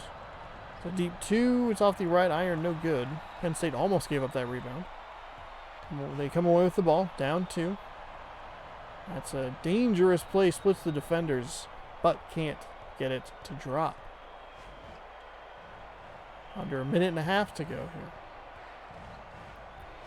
Deep 3 if Nebraska wanted it. They didn't. Hang out here. We'll see if we get another 5-second violation. No, we don't. They do tend to do the little shake move right at the last second. 10-2. Gets the defender to pull over. Nothing doing there. Gets his own rebound. Penn State will have to take a timeout here with 1:01 remaining. They're only down to 2 timeouts. They only have like 2 fouls to give. They need points here. They need them. That's a 3. Not really what you're looking for, Penn State. But hey, I'm not playing. I'm just watching. Penn State back outside. By Penn State, I mean Nebraska. Penn State's got to start fouling at some point.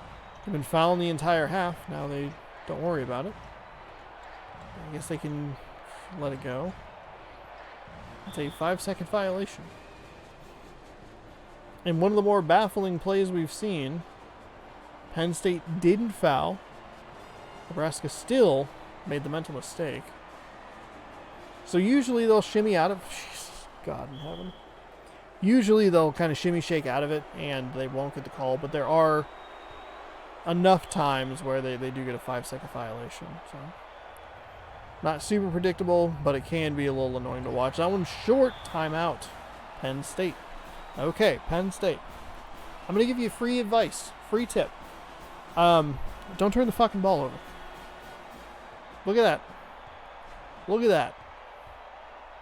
It's a deep 3. It's short and missed. 2 shots no matter what here for Penn State. This is what I was referring to.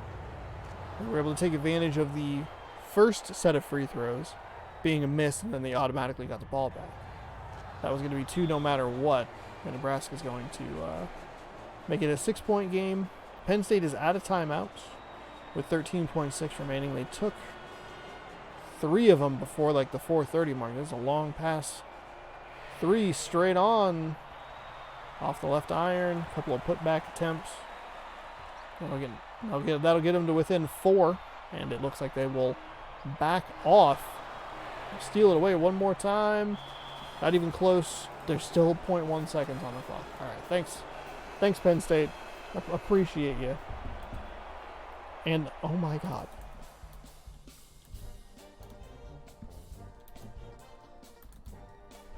Every team that's lost today has scored 46 points exactly. Nebraska 50, Penn State 46. Penn State will be on the road in the next game. Or, excuse me, Nebraska will be.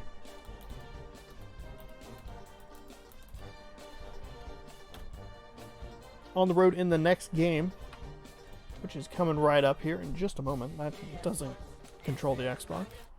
Excellently done. Grabbing the mouse. Next up, we have Temple taking on Washington State. But before we do that, before we head down to... I don't know why I did that. Don't know why I did that. Needed to do this.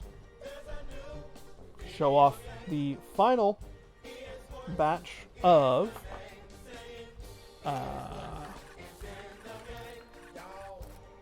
I'm falling apart over here. Final batch of the round of 64. This is a hand-picked matchup. This first matchup, and it is Alabama, who I weirdly put on the road instead of giving them the home floor. Is going to take on Southern Mississippi. This is the Hall of Fame, Super Bowl winning Green Bay Packer quarterback alma mater battle. Bart Starr playing at Alabama. Brett Favre from Southern Mississippi. We have 3 teams with a golden in their name. Next up, we have a good-looking matchup. Cincinnati. Taking on Florida. Battle of Bearcats and Gators for your enjoyment. Then we're going to go to Los Angeles to watch the Iowa Hawkeyes take on the UCLA Bruins. And then we go watch a team that I always hope wins, the Dayton Flyers, who I honestly should just put against the Golden Hurricanes in the superhero battle. And they will take on the hometown, my hometown, Gonzaga Bulldogs, who Gonzaga is a team that you can pick in the my story, my career mode in NBA 2K21, which is very cool. Very, very cool. Gonzaga, Dayton. Then we will head to Tulsa.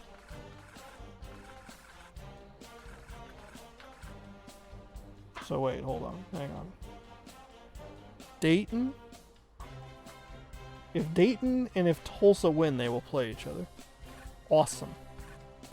Tulsa is hosting UConn, aka Connecticut. The Huskies. Gonzaga usually plays very well, by the way. So I wouldn't expect Dayton to win. UConn at Tulsa. Then we'll head over to Kentucky to check out Iowa State, who oddly enough ended up in the same bracket chunk as Iowa.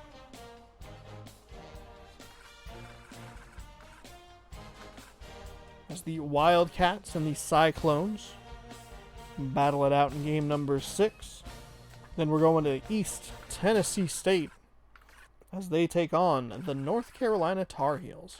The North Carolina Tar Heels, who on paper would probably play very well in this, only has a 1-3 record, which is interesting.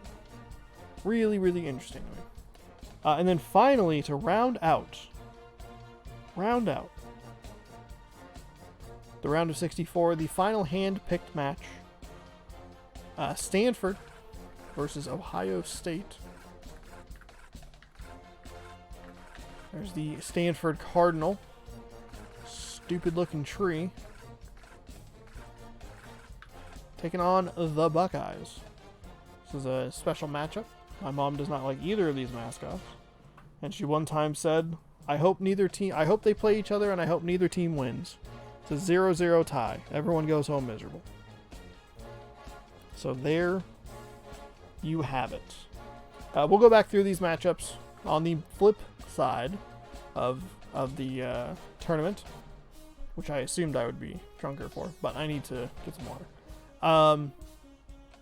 However, we will power through one more matchup here, as Temple, yes. Temple will be taking on Washington State. So we're heading down to Pullman to watch a battle of the Reds.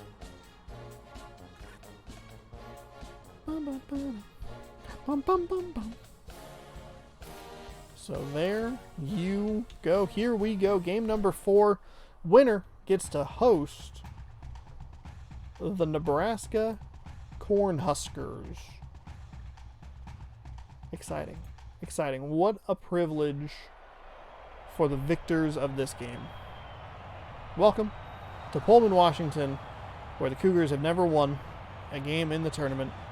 They always lose to Washington. They tip off the first game as Butch T. Cougar stealing it away.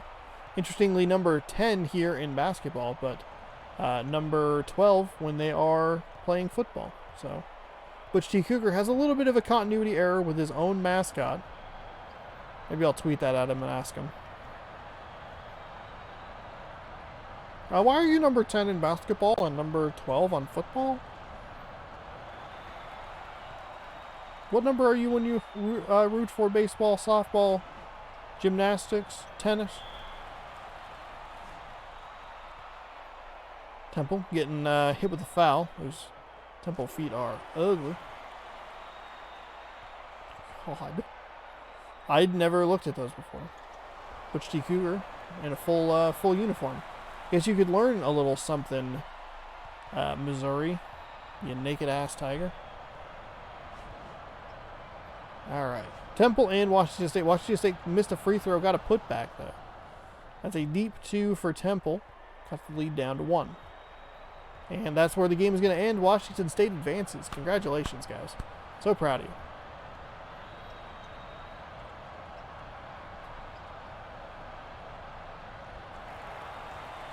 Washington State. Nice little up and under there. 5-2.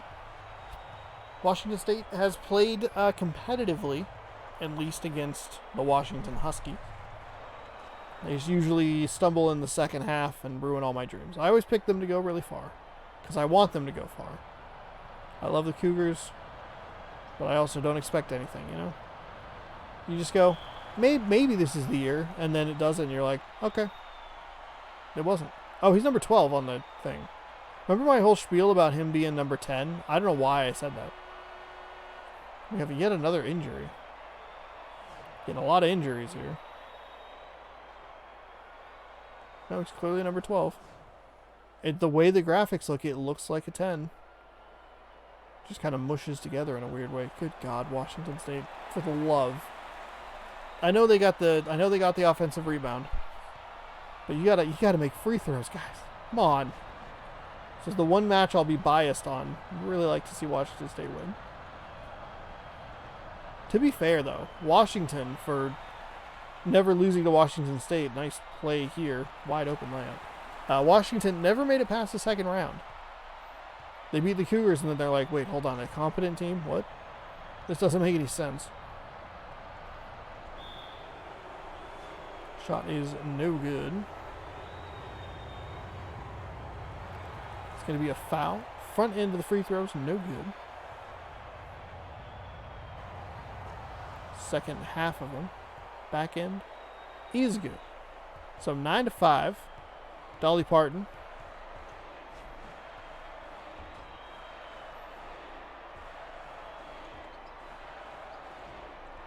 Ooh, nice play inside. Cougars doing well.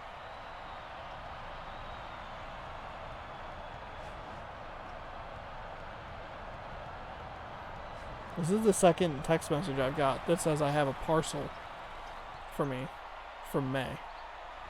I got one the other day that was like, we have a package from July. Claim it now. And I'm like, I don't think I should. I'll email them back and be like, look, I live at 6969 North 420 Street. Shoot, I dropped my pen. Ugh, you idiot. Remember when I said, don't put your pen in your hands, you move it around too much? This is what I get. I drop my pen.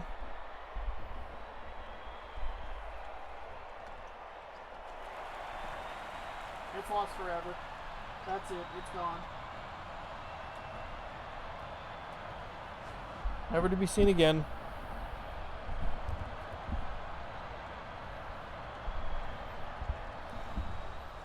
There's a shot that's up and good for a team. That makes the score 13-9. Temple down 4. Washington State. Quick passes inside. Nice little hook shot. Short, though.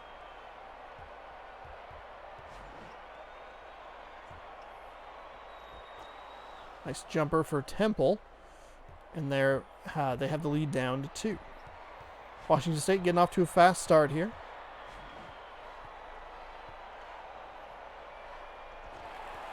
There you go. Turn around. Get it to go down.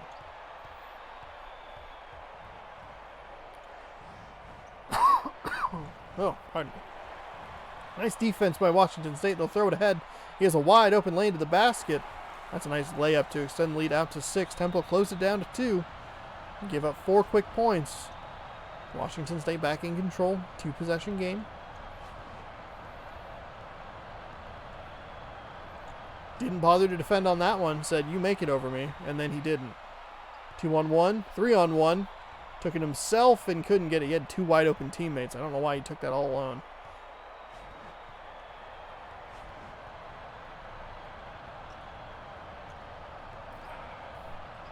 He got into the lane and he was like, this one's for you, Cindy. going to make this sweet layup against this owl. Then you and I will go watch the sunset. Oh, stepped out of bounds, doofus.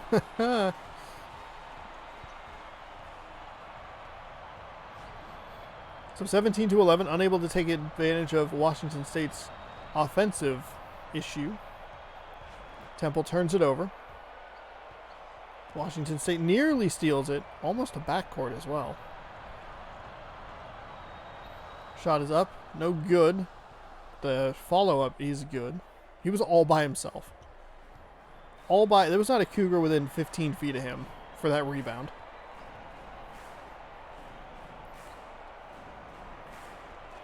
Washington State, they play defense when they want to. They say, nah, not this time. We're good. 19-13, lead back up to 6. About 4 minutes remaining here. Temple seems to be stuck. There we go, re-engage. Double team, pass out of it, out to the three-point line. Pretty crowded. A lot of perimeter work here. It's very crowded on that right-hand side. There was a lot of space on the left. Somehow that owl found his way through the defenders.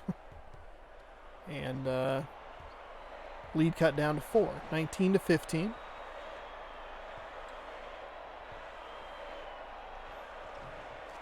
There's a nice shot, up and good. So Washington holding it out at a 6-point lead.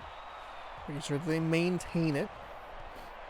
As I don't apparently know how to talk.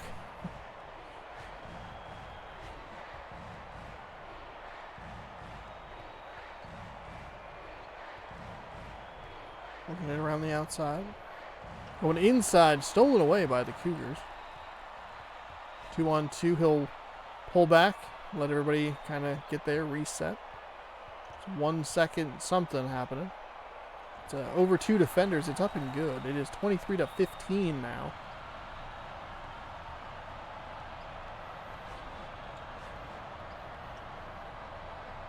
That's a 3 for Temple. It's no good. Rebound, Washington State up 8. 1-on-1. Little midair move. Nothing doing there. Rebounded by Temple. Then it was a defensive foul on Washington State. So it'll remain Temple ball. Around the three-point line. That's too deep for a good 3. Nice move to the left. Got it to go up and drop.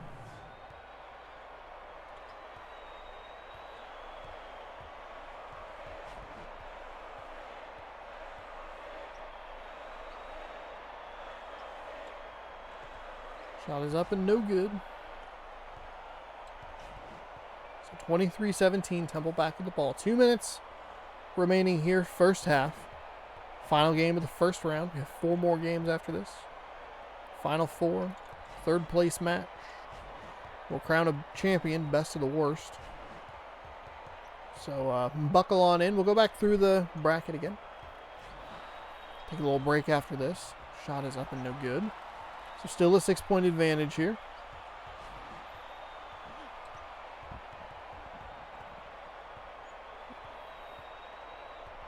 Pass inside. Had a guy open in the corner for 3. Didn't take it. Instead, a double team shot there. But it is made. So 25-17. Clock ticks toward a minute. Washington State having a solid first half, up by 6.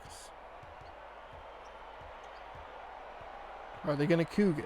Are they going to hold this lead? Can they make it to the second round? Can they host Nebraska in Pullman? I guess technically they have the homest of home court advantage, which is because they are on the bottom half of the bracket. I should figure out a way to mix that up a little bit. I don't think it really matters, but it also is like, oh boy, that's going to cause an error. Which thankfully I've only had one error where I accidentally put the wrong team forward, but thankfully it was a team that no one, regardless of who won that game, no one put that team through the next round. So it was like the best case goof. So just, note to yourself, note to myself, Sean, slow down, pay attention. No big deal, all right? It's all about having fun. Cougars with 10 seconds to go get a foul and one. And one. So Washington State can push this out to a 9-point lead, I believe. Or is it 11? It is definitely going to be 9. Just kidding. It's just going to be 8. We're under 10 seconds to go. Temple needs to push the pace just a little bit to get a good look at a 3. Instead, they'll probably have to jack something up. That's what they do. It's off the right iron. No good. Cougars come down with the rebound. Shot is no good. Also didn't count regardless. So we'll wait for him to jog off the court because we're on Cougar time now. Okay. Whatever that means. Washington State up 8 with the ball. 2 quick passes inside off the glass and good. Just kidding, it was not off the glass. Just a nice little flip shot there. 31-21. WSU up over Temple.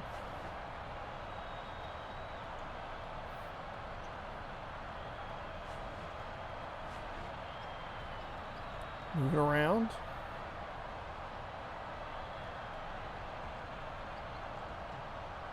Nothing doing there. And then nobody to get the rebound. And still nobody to get the rebound. He got his own rebound.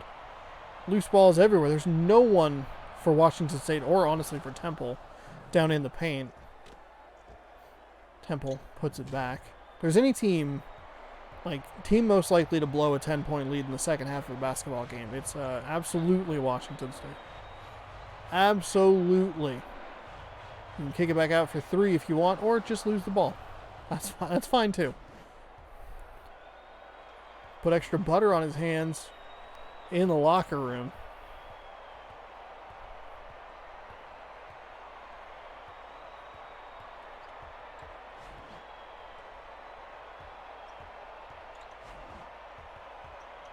Driving inside into a double team. Stripped. Stolen away. Cougars playing good defense. Slow starting second half here.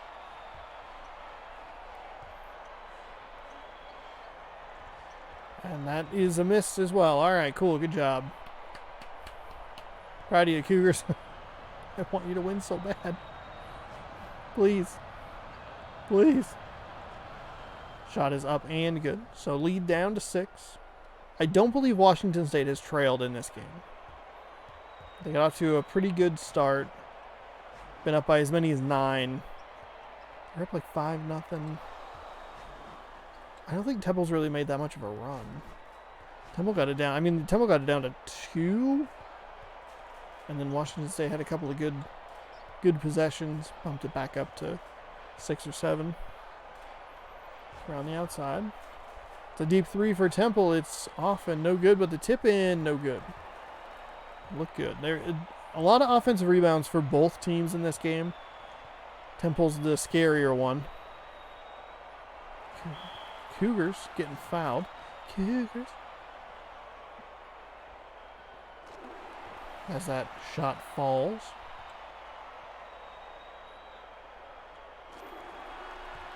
Two up, 2 down for Washington State. Now up 8.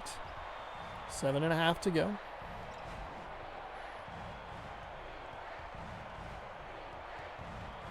Back out beyond the 3-point line. Nobody really on the right side of the court. One Owl was kind of just hanging out. It's a deep 3 rebounded by the Cougars. No sense in pushing it. He can push it. Just kidding. Maybe don't do that next time. You had a really wide open look at the thing, and then wide open look at the backboard, and you threw it at the bottom of it. Not to be like armchair quarterback or armchair basketball player, but I don't think that's how you score points. That's a foul. Temple will go to the line for 2. Down 8, now down 7, 33-26. Cougars just kind of have to hold on for 6 minutes, 6 minutes and 41 more seconds. Fortunately for them, it has been a slow start for both teams, not just them.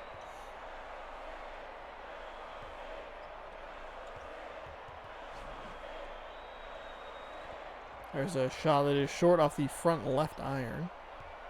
Temple tried or thought about at least pushing some pace there, but elected not to. Around the outside. Nice steal by Washington State out to the three-point line. It's going to push it forward and still couldn't get the basket to go. That was a golden opportunity. Went off the back rim, no good. Temple comes away with the rebound. So the steal amounts to nothing. That doesn't really do anything either. Temple has got to be super bummed that they can't take advantage of Washington State's slow second half start.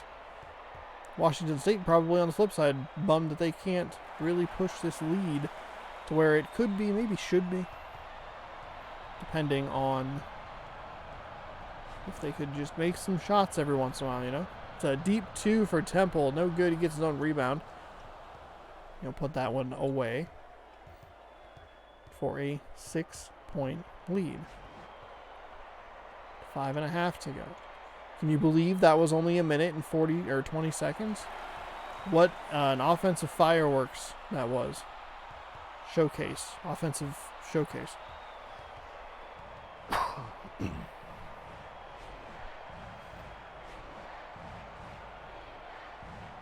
Exciting. Time flies when you're having fun. Trapped in the corner. Passes it back to the 5 o'clock spot. Or 7 o'clock spot. I don't know what clock I'm looking at. Not a whole lot going on here offensively for the Owls. They're down to 5. Shot is up. No good, but it's an offensive rebound for Temple.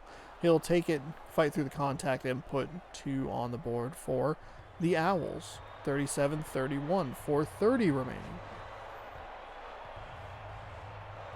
Cougars have led by as many as 10. But they're letting the Owls hang around. We talked about this in one of the earlier games. You can't let a team like this just hang around.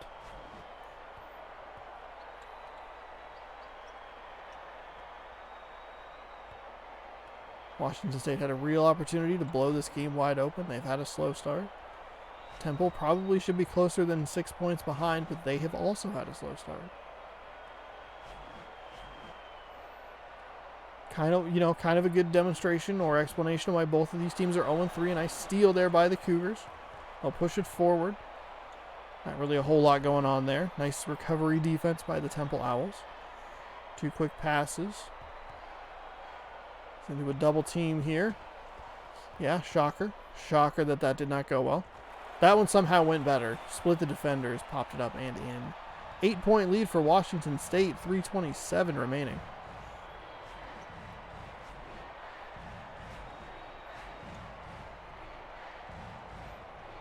Temple. Nice little finger roll there.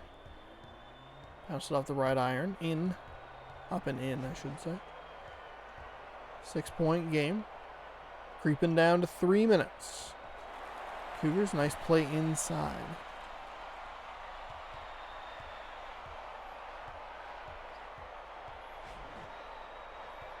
Cougars in the driver's seat to host Lil Red from Nebraska. Down there, Pullman, Washington. Throwing it around the outside. That's going to be an offensive foul. His tail went through the court. Unbelievable. Check that man for magical powers there. So that's an offensive foul. Temple really didn't need that at this point in the game. Throwing it out to the left side. Nice back to the right. Okay, the offensive foul didn't really mean anything. Baseball throw up the court. Throwing it like he's trying to get somebody out at first base. And it worked. You can kick it back out for 3 or shoot it over a double team. Your pick. Oh, look at that. Uh-oh. This is free and clear. That's a jam home. Uh-oh. Oh, no. Washington State, no. Please, dear God, no. 4-point lead.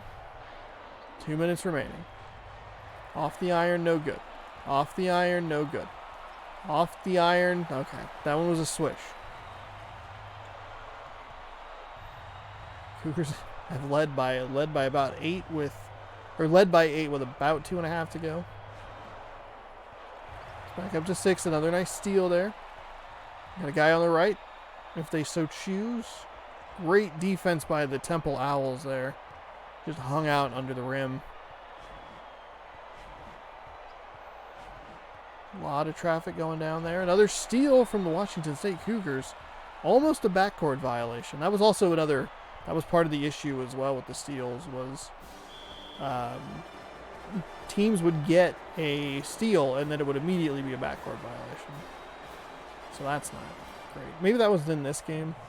There's some of the teams with the full court press usually end up with a dude right at half court. And then they're like, oh, that's a backcourt violation. Idiot. Alright, 6-point game. 1:15 remaining.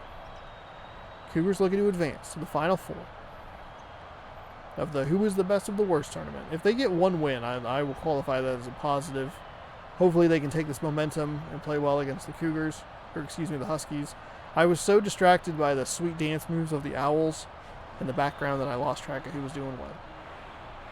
That's a deep three. It is off the iron, no good. So 6-point lead here for the Cougars. Temple very smartly didn't foul the shooter. They will have to do it now as the Cougars come up with a very timely steal. We'll see Temple run these fouls up as the clock runs down. Defensive foul. That is number 6. I don't even know what's happening. There it is. That's number 7.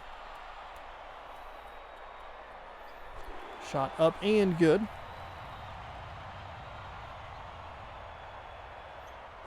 That one is good as well. So 8-point lead here, 39.4 seconds remaining. Temple will take a timeout.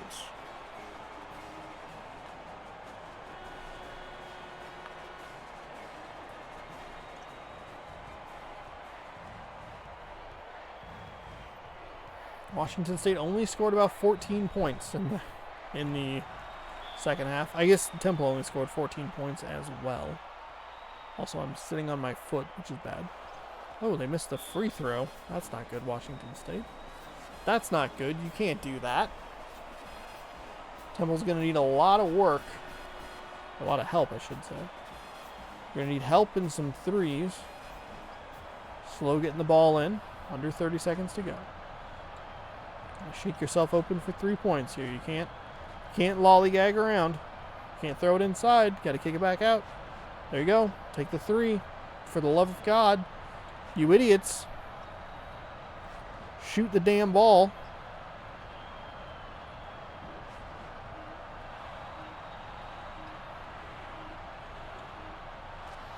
Wow, look at that. Okay, all right. 5 points in 0.4 seconds. Look at that. Washington State won. And finally, a team that loses didn't score 46 points.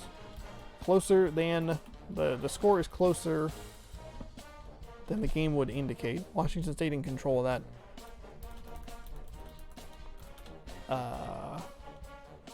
From pretty much their opening possession. They didn't win the tip. So I guess technically you couldn't say that they were in control from the opening tip. But you could say that they were dominant throughout. I was a little worried. Got pretty close there. So we have Oklahoma and Tulsa. Nebraska and Washington State. We'll see each of these teams 2 more times before the end of this. We'll take a look. Washington State Tulsa would be the dream game. Holy cow. Just look at it. Look at the absurdity of this. As someone who loves owls, I certainly don't approve of the mascot design. Just going to pretend that that's why they lost. I'm a fan of owls as well, but I like to see the Cougars win. I am going to take a quick break. Tulsa is playing Oklahoma, by the way. So we'll get you set up for that. There they are. So we have some good teams left here. Nebraska's the worst one. So Oklahoma taking on Tulsa. That'll be in just a couple minutes, or YouTube it'll cut just like that. But Twitch, stick around. Thanks for hanging out. I'll be right back. Be sure to get up, get some water. That's what I'm going to do. Make sure I have a water for the rest of these games. We have probably about 2 more hours of basketball fun left. I'll introduce this year's blowout book, and we'll go back through the bracket so you can make your picks for September Mascot Madness 2. We'll be right back.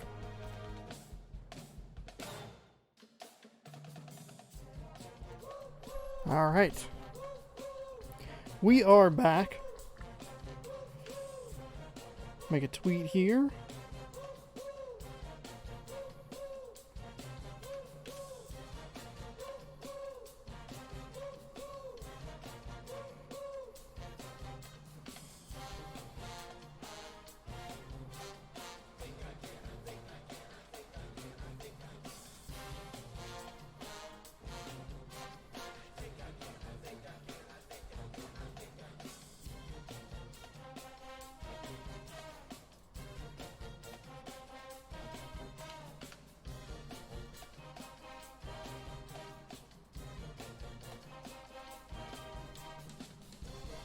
Bum, bum, bum, bum.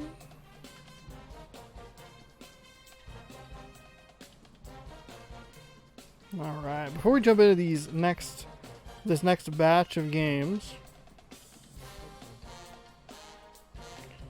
I think I can.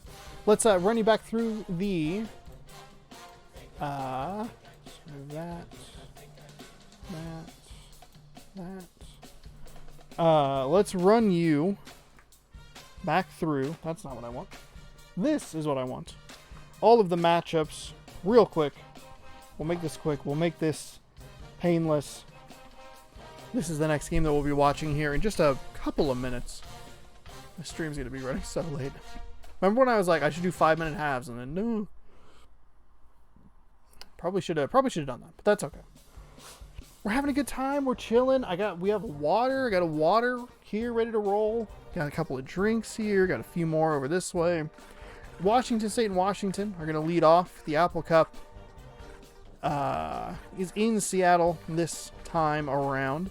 It's in Seattle in September. It's in Pullman in March. Georgia's going to take on Miami.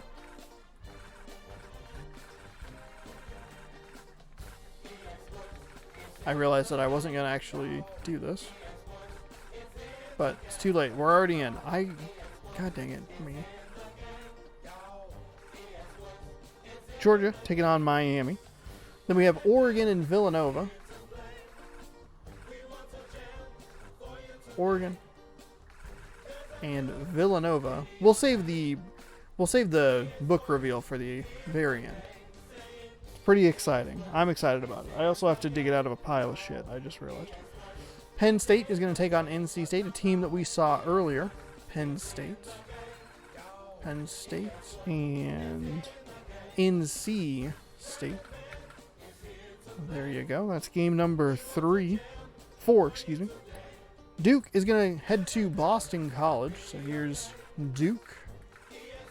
It's for anybody new watching the stream. Can still fill out a bracket. You have until 4 p.m. Pacific time on Saturday, August 23rd, to fill out a bracket. Otherwise, check back in March or February, because I believe I was looking at it, and I believe March has the same 4 weekends. It's that is perfect to put Mascot Madness in. Duke at Boston College.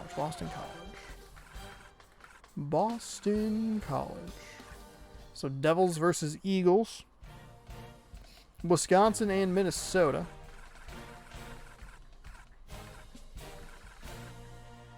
And LMMM Minnesota. This is a great looking matchup. I love it. Staying with the Big Ten, we're going to check out Michigan State and Oklahoma. Michigan State and Oklahoma. Game number 7. And then finally, that's not correct. I already turned the page. Finally, we have Louisville, the latest champion, taking on the Syracuse orange. So there you have it. That is day number 1. We'll take a look at the other games as the tournament continues, or probably already saw them. So why am I doing this? Who knows? Yeah. Right now we have Oklahoma and Tulsa to deal with. Oklahoma is going to Tulsa, which is kind of nice. That is a nice, easy setup. So here we go. Sooners, Golden Hurricanes. Let's go.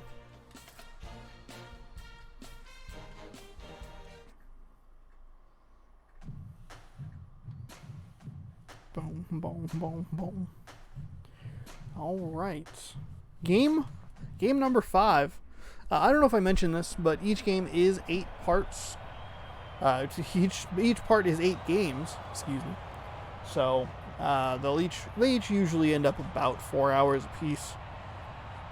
And the nice thing is a deep 3 by Oklahoma is attempted and missed. The nice thing about the way I have things set up now is I can pause the video, which is good. Because there would be just a large chunk that was like, it's just silence for 5 minutes, or however long I was gone. But now I can pause it, and it makes the videos a little snappier, a little better paced. 3-point play here for Tulsa. Goes up 3-0. Tulsa coming out of the first round. Tulsa with a big 3 again, 6-0 quickly. Tulsa took out California in a game they led pretty consistently throughout. Oklahoma beat Marquette. That's a defensive foul. I believe that's going to be a 3-shot foul.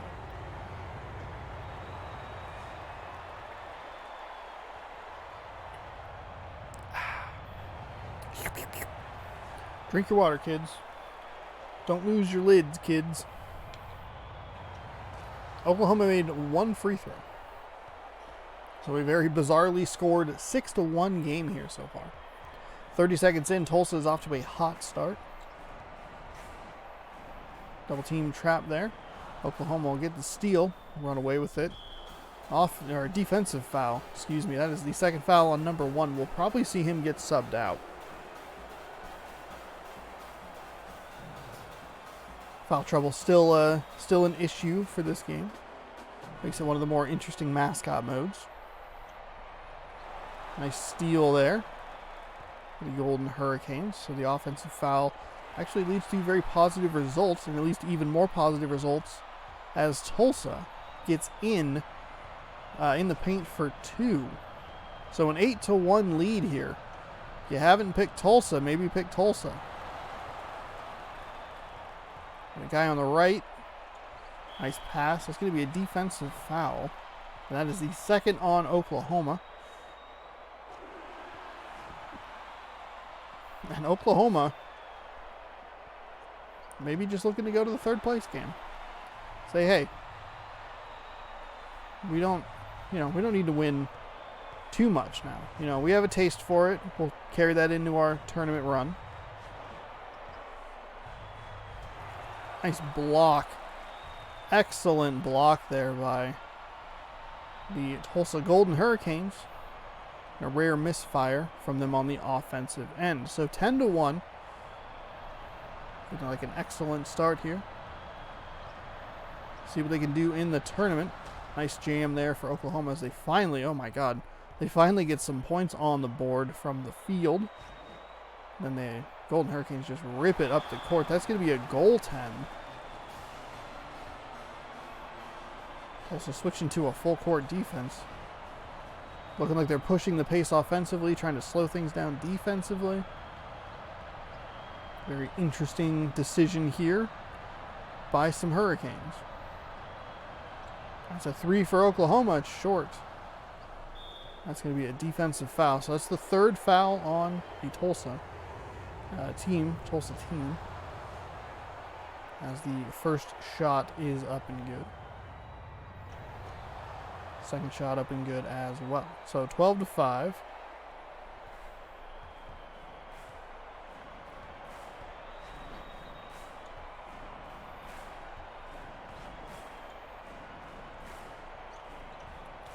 Tulsa with a rare misfire. Short, so up 7. Loose ball is going to be a backcourt violation. Golden Hurricanes look to strike quickly. Something weird happened there. All right. It's a weird sequence or series of events. 14-5, though. 9-point game. Out of the gates here for the Hurricanes. Hurricanes. Shot up and good. 14-7. Football score. Something Oklahoma's probably a little more comfortable with.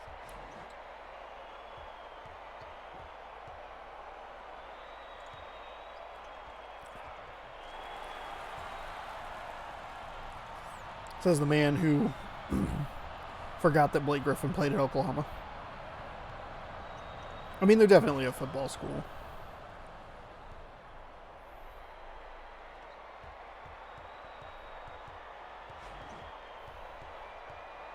And that's not an insult. Like, it's just a fact. Oklahoma with a nice steal here. They'll just kind of let them take the layup. And they've sliced the lead down to 5. 16-11. Hot start for Tulsa could come crashing down here. Got to settle down, get back to what worked for them. Big 3, that'll help. Knocks the lead back up to 8.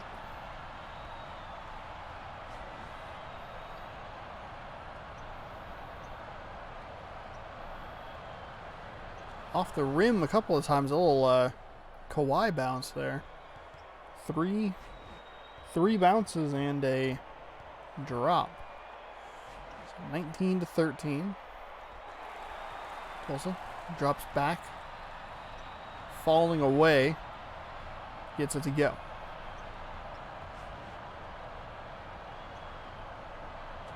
Nice block by Tulsa. They'll get the loose ball. It is a 2-on-2 opportunity. That's probably a smart move to pull back like that. He wasn't going to beat either of the defenders to the hoop. See if they can get something better. That technically qualifies as an improvement and one opportunity. Didn't make it, but still. Definitely the smart decision. It was maybe a 2-on-2 situation, and the Oklahoma defenders were much faster than he was. At least give your men an opportunity to get an extra point at the free throw line. 23-16 here. Oklahoma nails a 3.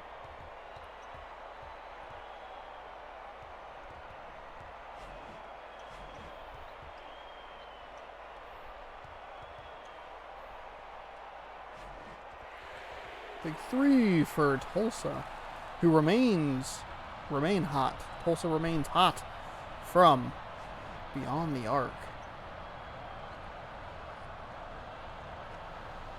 Shot is up and good.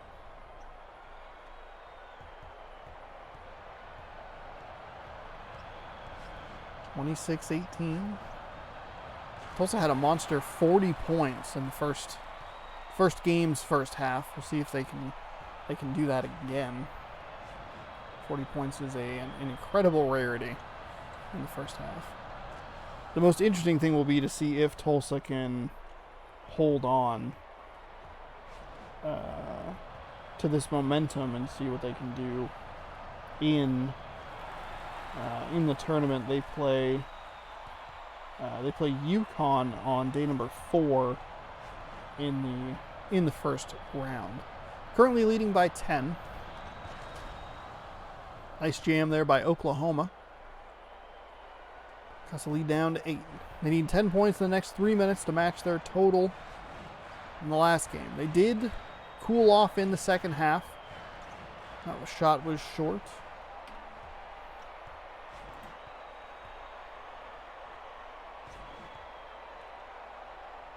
They only scored 17 points in the second half. Thankfully, they had such a big lead that it didn't really matter, but at the same time, damn, you know? You know? That's a 3 for Tulsa. It's short. So 30-24. Going cold a little bit here.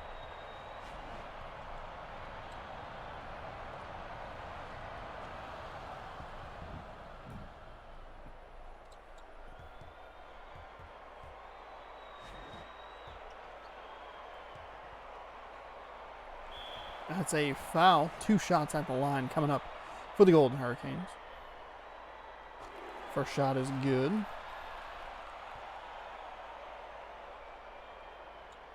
Second shot is no good, but the rebound is put back. So best possible scenario there for Tulsa. And the hardest of the three-point plays to convert. As we watch Oklahoma jam it down. Slice that lead back down to 5.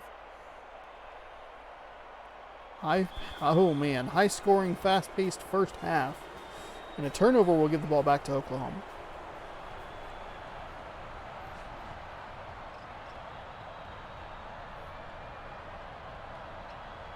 Bounce pass. Inside. Shot is up and good. So Tulsa clinging onto a three-point lead. Oklahoma, on the other hand, just cutting it down. Slowly but surely chipping that lead all the way down to 3. Nice loose ball grab there by Tulsa. They have an open man in the corner for 3. Didn't find him fast enough. Instead, it'll be a highly contested 2, but an easy rebound, unfortunately, is not put back correctly. Oklahoma can cut it to 1. Three-pointer ties. Fake the 3. Pass off to his left. Pretty crowded left side of the court here.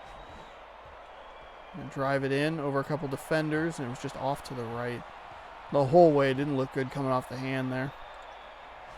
Kicking it out. 3. Tulsa's a little cold from outside. We'll get another foul. Oklahoma. 5 team fouls here in the first half. Minute and 34 remaining. Giving Tulsa a lot of points from the stripe, the free throw line. Couldn't decide which terminology I wanted to go with there. Free throw line, the line, charity stripe, all 3 of them. Tried to come out at once. Short on the shot. Nice defense by Tulsa. Definite size advantage to the Golden Hurricanes down there. You got a guy wide open in the paint. There was nobody there. Instead, it's a much more difficult shot. It rims out. But a foul is called. That is 16 fouls on Oklahoma. With 1:14 remaining here in the first half. If you're the Sooners, you got to be bummed. You were able to cut it all the way down to 3 points before kind of unraveling here a little bit in the latter sections of the first half. That's a 3 for Oklahoma. No good. Passes up. Got a guy open in the corner for 3. You had numbers and an advantage. Instead, it's a much more difficult contested shot down under the basket.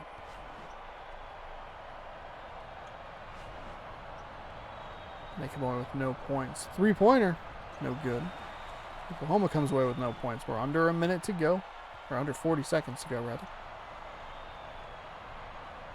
Tulsa may not quite get their offensive output from last time, but unfortunately for them, they gave up 30 points. That's a 3 for them, no good. Defensive rebound, Oklahoma. They'll push the floor. Somehow that wasn't a steal. 15 seconds. Golden Hurricanes are getting aggressive here. They can hold for the final shot.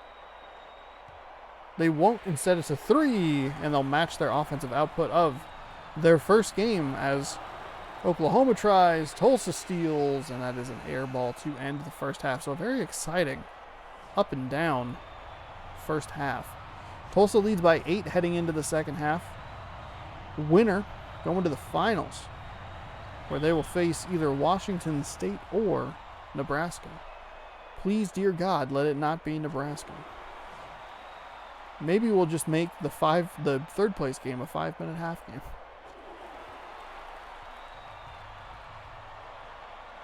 (42-32) here. Tulsa up double digits. Working with a little bit of a full court defense. They just let him go. Just right on through. Somehow got that up over 2 defenders. Unbelievable lapse in defense there. Just garbage. I mean, just garbage defense. That's a 3 free throw foul.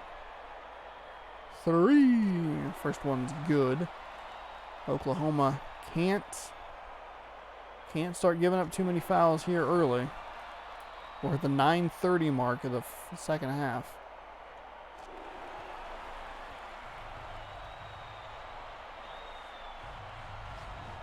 So here we go. 45-34, 11-point game. Nice screen there to get his guy free of the full court defense, which is a little surprising to see with an 11-point lead, but hey. Tulsa, you do you. You crazy Hurricanes. You crazy golden gods.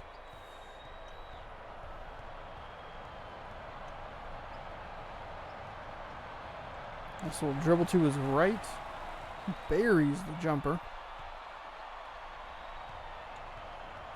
Tulsa just build a lead and kind of hang out, you know? Don't get too loose or anything, but nice block under the basket there. This has been all Tulsa the entire game. Oklahoma got it, down to 3, 4, something like that. That's a 3. That's a wide open 3.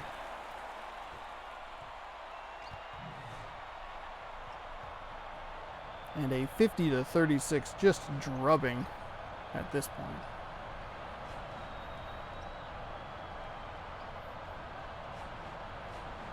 Tulsa may end up having one of the highest outputs we've ever seen in a tournament game. 50 points through 11 and a half of 20 minutes that's insane. It really makes you wonder why they haven't won any games.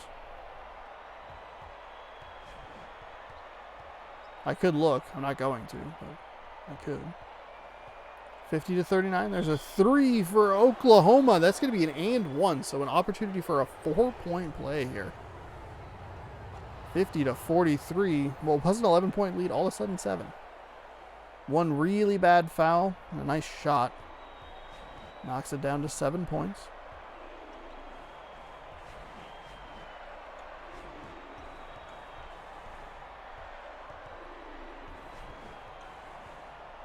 Running them around for the 3. Nice defense. Still got it up. Relatively clean look.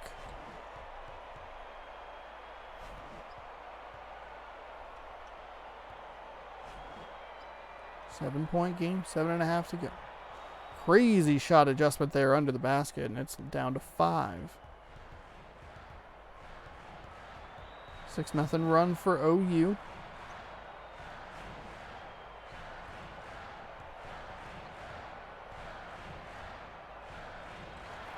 Nice shot up and good for Tulsa.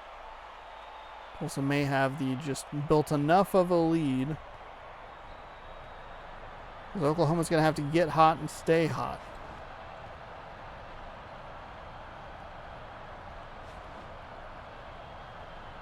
Not that you want to give the Sooners momentum, but that's a deep 3 and a nice shot there. And all of a sudden the lead is 4.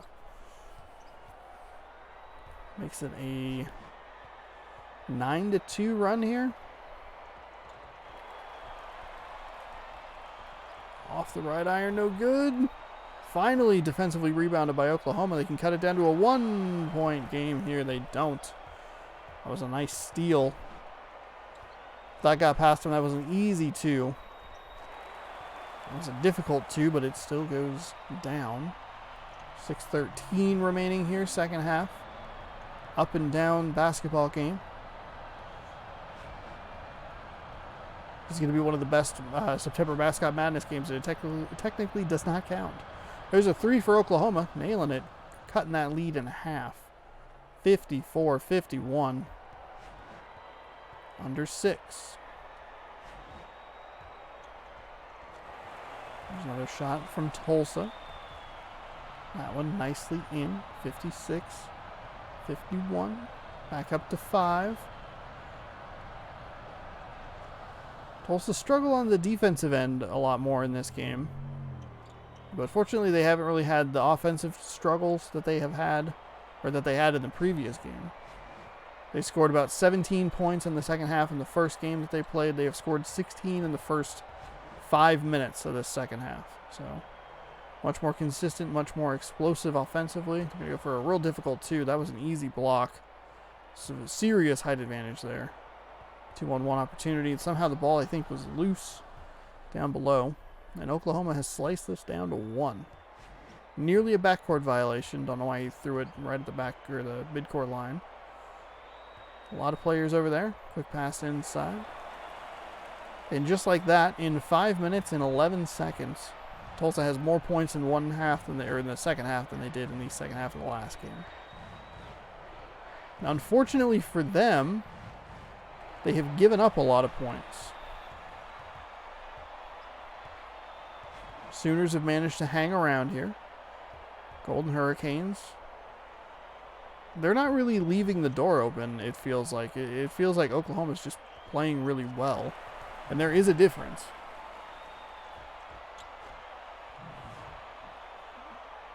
Tulsa's scoring points, but the Sooners are getting threes down. They got that 4-point play. They're playing good defense. Tulsa obviously still has the lead and everything, but not like Tulsa's just missing shot after shot after shot. And Oklahoma's like kind of making them every once in a while and slowly closing the gap. Stay careful of that sideline.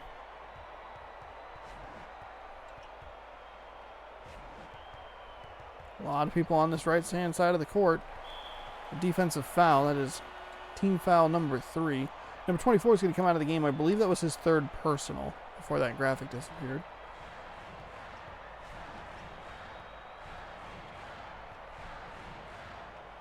Three and a half to go. Quick moving, fast-paced game. And a great one at that. Here we have the little issue where it's counting down to a 5-second violation, but it never quite gets there. Thankfully, they passed out of it. See what they do here. They throw it away. They burned a lot of clock, but they do end up throwing the ball away. Gets bounced off the left rim and unfortunately no good.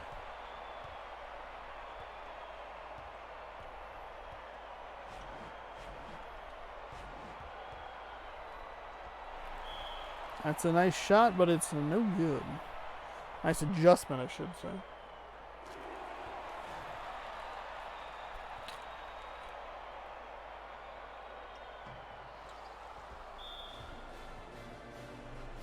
What a great trip to the free throw line there.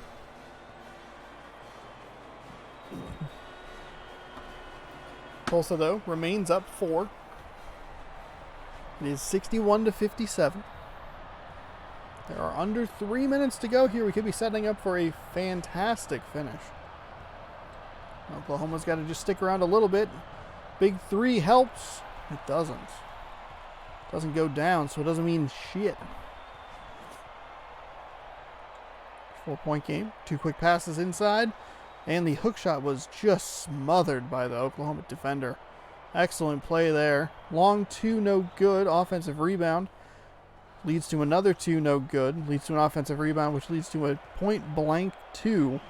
No good. Oklahoma really could have used that to cut that lead down to a 1-possession game. Tulsa not doing themselves any favors, missing these shots. It's a 1-on-2, so we'll see the Sooners back out. Have a lot of defenders over on that side.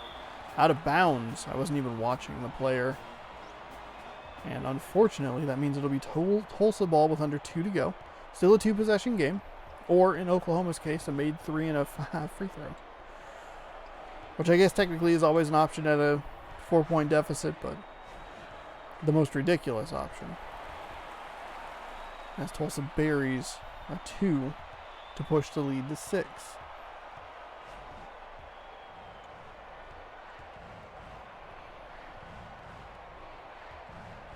There's a 3 for Oklahoma short off the right iron. We've seen some shots from that area. They have not gone down consistently. We're down to 1 minute and 14 seconds. We'll see a quick timeout after a nice steal there from the Oklahoma Sooners. So 2-possession game. They're going to need some help from the Tulsa Golden Hurricanes to miss some free throws.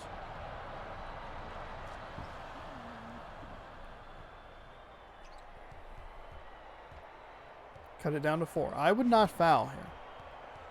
30 seconds still gives you about 25 remaining. If you can force a miss, I think that's okay. If you can grab a steal, that's also okay as well. It's great. Oklahoma's got to get back on defense. Tulsa's got to not turn it over on a 5-second violation, you hurricane doofus. That is what they needed. That didn't even burn it down enough, or as much as I said it was going to. Wow. Okay, good job, Oklahoma. Now you have to foul. There we go. All right, well, Oklahoma had their shot and they threw it away. Sooners have 2 opportunities here to maybe steal something on the inbound. We'll see them in the 3rd place game.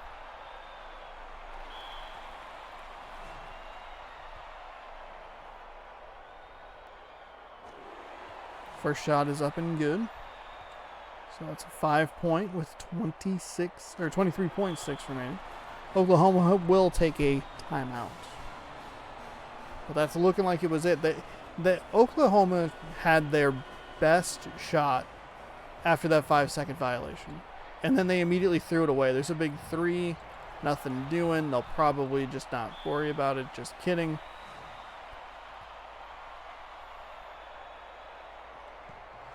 Shot is missed. They needed that one on the first, not the second trip down the court.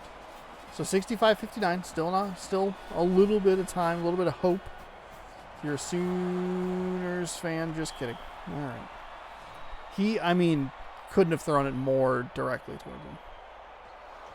Off the front iron again. This might be something to watch with Tulsa when they play on, I believe it's day 4. So there's a solid chance that I won't remember that because that's like a week from now. Oklahoma.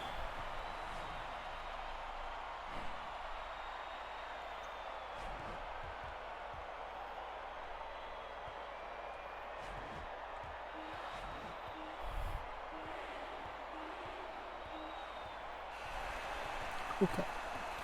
All right. Tulsa is on to the final. That was not a great ending to an otherwise very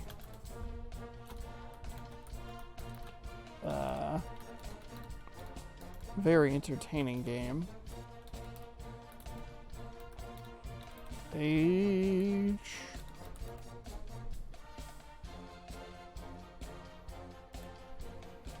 All right. Yeah, Oklahoma had 2 opportunities off of missed front end free throws to make a 3 and tie it or do something, and then they just literally threw the ball in. All right. Nebraska against Washington State. We are halfway to the best finals matchup we can ask for.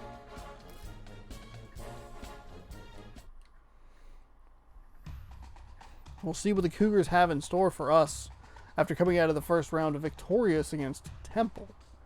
And Penn State fell to Nebraska, who makes the trip up to Pullman, the Palouse,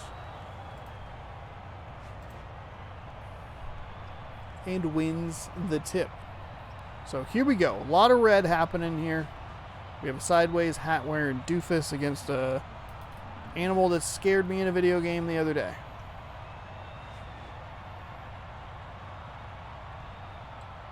Speaking of Cougars, aka Cabela's, I saw that there was a Cabela's game on the Xbox One at GameStop. I was like, oh, cool. Still making those, huh? All right, Washington State off to a good start for them. 2-0. And a near steal there. Nice defense. I mean, it was a foul, but that's all right. That's better. There you go.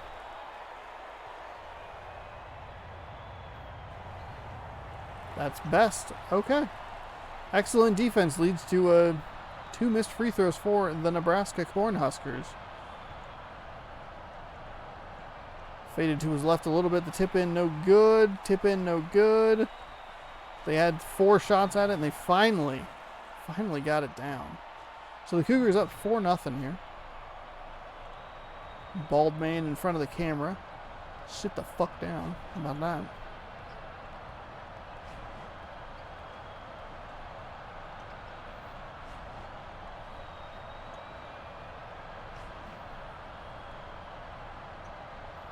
So 8:37, 8:36. Forgot to reveal the games in the bracket. I did the literal same thing during the other two games. Shoot. There you go. Here's what we'll do.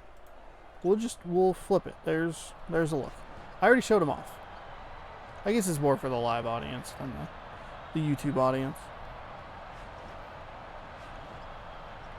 That's our second grouping. I just got so excited. Here we are. We're ready. You know, I'm excited. Here's who's gonna win. You know, they're gonna what? Here's the battle to see who gets to battle that other team. Holy shit, my words. That is a shot clock violation. As confused as I was with how I was trying to talk to Washington State forgot how to play offensive basketball. So they will fall to a shot clock violation. There's a deep three from Nebraska. Nothing going there. And he knocks that gentleman over and just jams the ball right down the basket hoop. Right in the hoop. Oh, boy, it happened. I got up. I walked around a little bit. Got a little energy going. It's all gone. It's all over. The dream is dead. Rip the dream. 4-4, Cougars and Cornhuskers. Shot is up and good. Winner goes to the finals to take on Tulsa. Loser heads to the third place match to battle Oklahoma.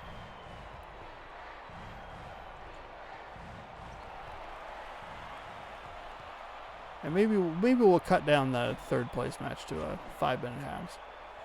Maybe. We'll see. Depends. I guess it'll probably depend on who's there. Please, dear God, let it be the Cougars. Oh, my God, what a rejection. Shot is short off the right side of the rim. Defensive foul. Second team foul on the Cougars. Nebraska has 2 missed free throws, which would have them tied right now. Of course, it would have had them in the lead. Cougars 2-on-1 opportunity. You got to slide it back over to your friend there, buddy. That guy's just dropping a screen for some reason. Probably trying to draw a charge. Weird looking play there. I'll swing it outside here.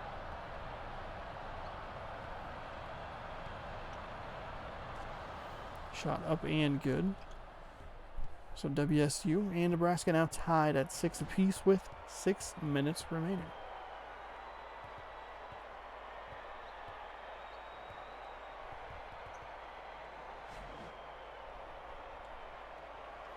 Nebraska playing some good defense here.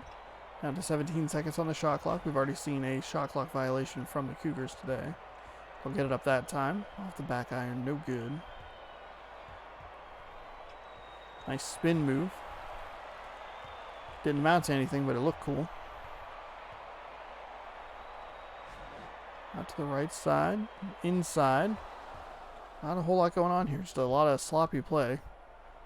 Boy, coming off that Tulsa Oklahoma game, this is looking like Slop Fest 2020, you know.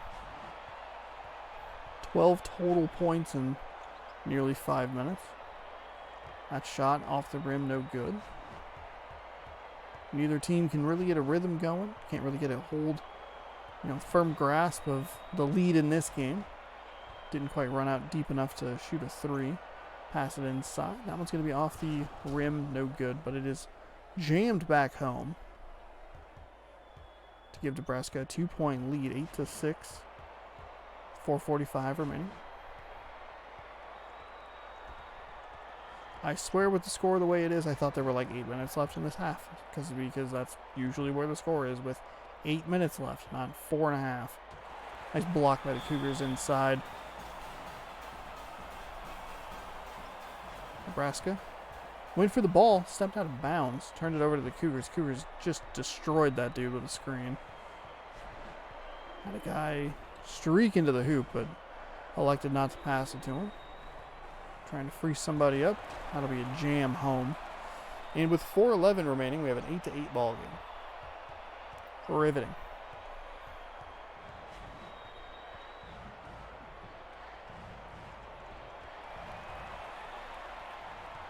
Shot is no good. So the Cougars back on offense. Under 4 to go. First half of action. Final game of the Final Four. Next up is the third place match. Oklahoma has punched their ticket. Or had their ticket punched for them. When Tulsa just really controlled that game. Really controlled it. Very entertaining, high-scoring game. So if you're watching this on YouTube, just go back and watch that one again. Shot is up and good.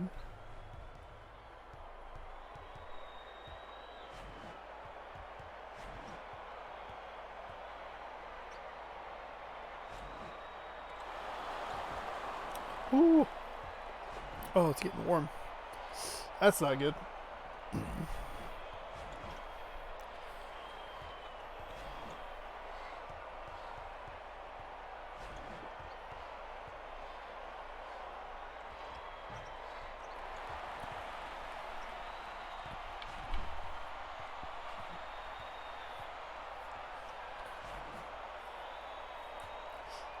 Ooh.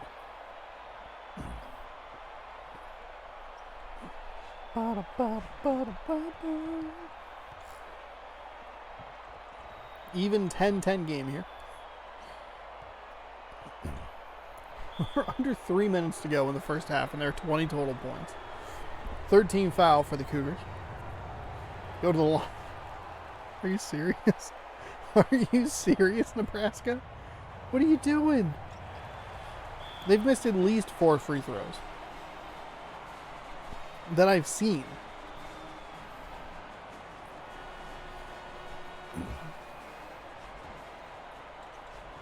Oh, all right, 2.5 to go here. Nebraska 10, Washington State 10. Cougars had a little more life in them in their last game. I would assume that Nebraska did as well.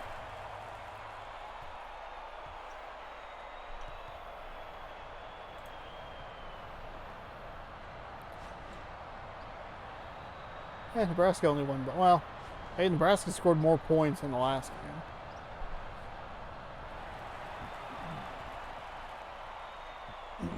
And the team that Nebraska beat Penn State 50-46. The Cougars only scored 45 points.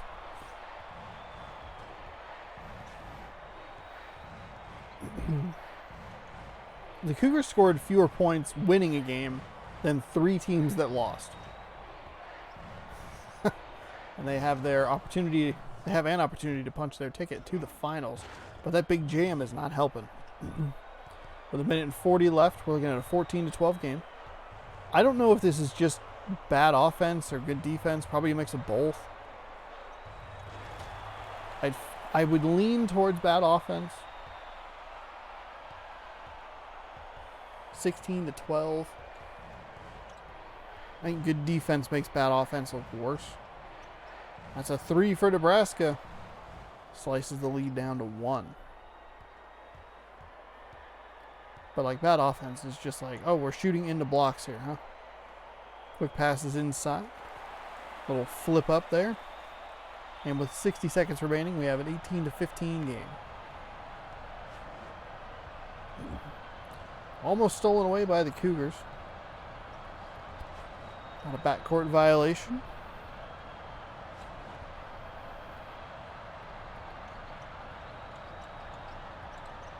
But, what's going on here? Hello?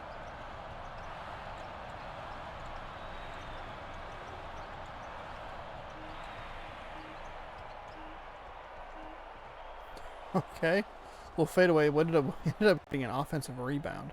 That burned a lot of time in that final minute. That was very weird. Very weird. Under 20 seconds to go. Cougars can hold for the final. Okay. Nebraska can hold for the final shot. They never do. Nebraska's going to, but I don't think they really wanted to. That's a 3. It's no good. Cougars will get a rebound and a shot. It's good if it goes. Didn't go, so it's no good. All right, riveting first half. 35 points. 18-17. Cougars get the ball to start out half number 2. Winner faces Tulsa. Loser faces Oklahoma, and a missed jam, I feel, but I hope, is not a sign of things to come for the Cougars.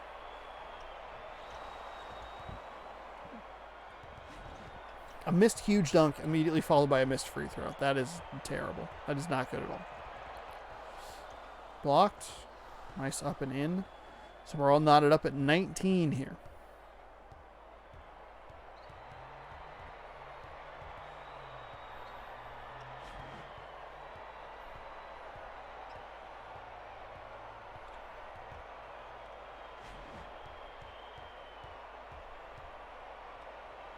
Pass inside. Tricky shot, up and good though.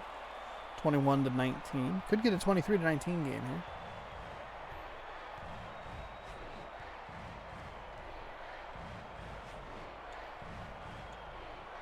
There's a shot that is up and good. So 21-21. Second half here.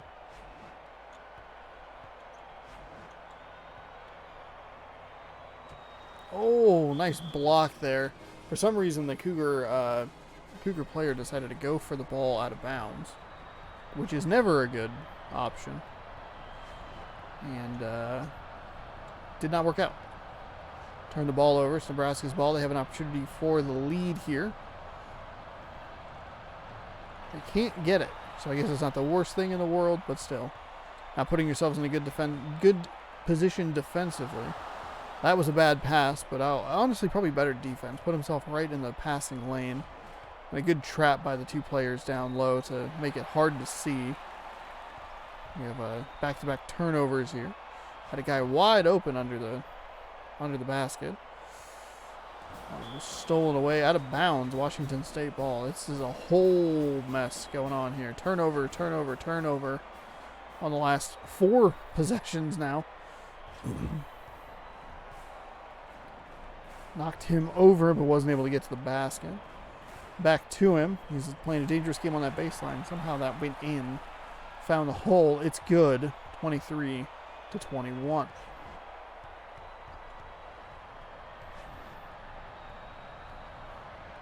Running it around. Had a much better opportunity on the left-hand side. Ran to the correct spot. The gentleman on the right overran his spot. So not really much of an opportunity for a 3. Nice defensive play by the Cougars down low. And a guy wide open under the basket. Rattles around and drops 4-2. So 25-21. See if the Cougars can get a little something going here. Nebraska can't get anything going on their end. Not a bad shot though. Just a little mid-range jumper. Looked like he had a pretty good look at the rim there. Excellent steal by the Nebraska Cornhuskers. Cougars try to repay the favor. Cougar goes diving out of bounds. No ball, though. Nebraska maintains possession. Was polite, though. Waited for that other guy to get up. He said, "It's okay, buddy. We'll wait." And then buries a 2. So 25-23. Could be heading for one of the lowest scoring games we've ever seen. Which I would give both teams that played in the previous game an advantage over either one of these teams. This has been a sloppy game. We're right now at the point where most first halves are scored, you know. Nice 2 there, by the way, by Nebraska. But we'll see. We'll see what happens in the next round of games. I mean, either way, one of these teams is playing one of those other teams. Just depends on who it is. Right now, it's the Cougars in control. As we just crossed the 6 minutes remaining mark. 29-25. Pass inside. Looks like a pretty severe size advantage for the Cornhuskers. I'll take advantage of that, kinda. Missed the shot, but the putback was good. So, lead back down to 2. Dancing around dangerously near the midcourt line. That's a shot inside. It's going to be a defensive foul. Shot's good. It's off the right iron, but still good. So the lead back up to 4. This is the best we've ever seen the Cougars do. Actually win a game. The best we've ever seen the Cornhuskers do either. I mean, for them to go, 1-2. Should they lose the third place game, is still better than any record they've had as far as wins are concerned.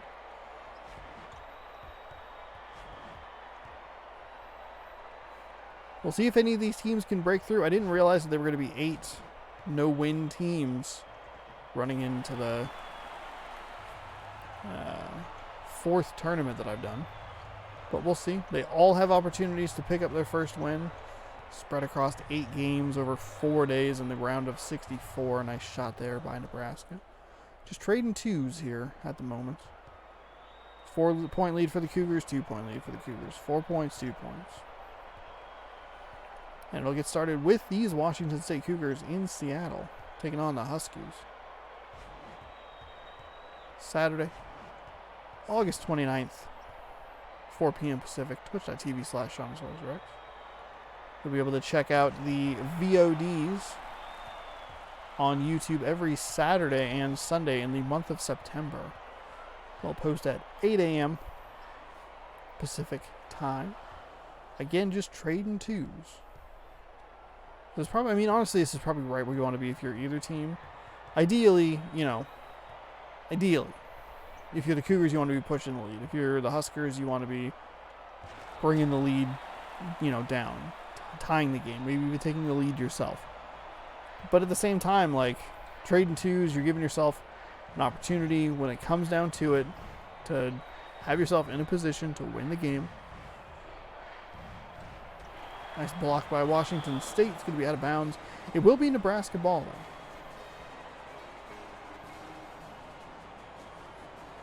So unable to take advantage of the very nice defensive play. Nebraska able to take advantage of the extra possession time. And buries a 2, and with 3:20, 37-35 is our score. Guess they're chipping away at making sure it's not the lowest scoring game of all time, but they're chipping. It's a block by Nebraska. That's a turnover for Nebraska. This is a 2-on-1 opportunity. Not a great place for the Cougars to be. What an incredible block, perhaps, by Washington State, but the Nebraska player was right there, ready to scoop up the loose ball. So 37-37 with under 3 to go. Apparently I'm extra itchy today. Nice pass inside. Hammer it home. 39-37 Cougars. God, please. Washington State Tulsa would be so good. So good. Shot is up, but no good. 2:20 remaining. Didn't really need to take a jump shot there. Nice decision there to get it out of the crowded area in the paint. Still crowded down in the paint. There are 3 defenders over here. That's a 3 for Washington State. It's no good off the left iron, but it's rebounded and just rattles out. Couldn't get it to drop. An unfortunate event. That was a 2-on-1 opportunity that wasn't going to end well either way. If he stuck with the big guy, he was way undersized for it. Tried to get in the passing lane, but it didn't work. Nice catch by Washington State in the post. There you go. Nice little hook shot there. Just a little flip. 41-39. 1:25 remaining. That's going to be an and 1 opportunity. Defensive foul. Oh, no. That's not what you want to see if you're a Cougars fan like myself. Or honestly, just a basketball fan. Do you really want to watch another 10-minute half game of the Nebraska Cornhuskers? No. No, you don't. Because why would you want to look at that stupid idiot face? All right, so we have a little full court action going on here. We don't see nearly as many backcourt violations on that in this game, which is great. 2-pointer for the Cougars. No good. Offensive rebound. No good. Offensive rebound, no good. Offensive rebound, no good. 1 minute remaining. That was 4 opportunities at very close range. Nebraska can take the lead. Oh, they have the lead. Oh, shit. I did not realize that. I don't know why I didn't realize. I just didn't put that together. Nebraska, it's off to left iron. No good. And the Cougars, they hung in there. They're going to need a 3. Just kidding. They're going to need a 2 and a timeout. Timeout Washington State. They have 3 remaining. 40.7 seconds remaining. And a 2-point game. Really makes you bummed that they didn't hit any of those 4 shots. Way overran the spot for a good look at a 3.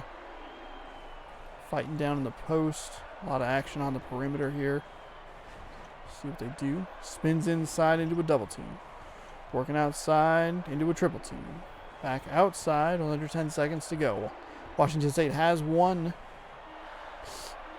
shot clock violation. They need to get the ball up.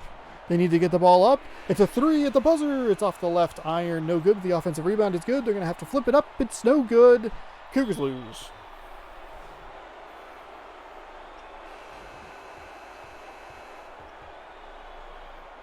Excellent defense by Nebraska down the stretch. Forced the Cougars into not a great shot for a 3. And just couldn't do anything. 43-41. We'll send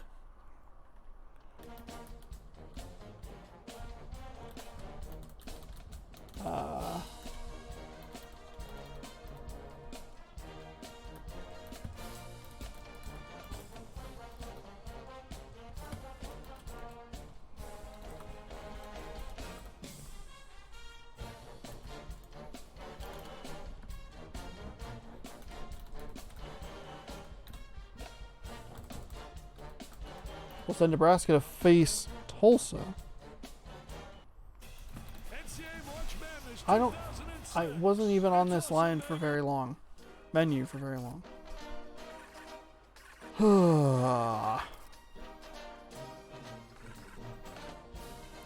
Alright. Oklahoma taking on Washington State. Quick settings. We are going to slide this down to 5 minutes.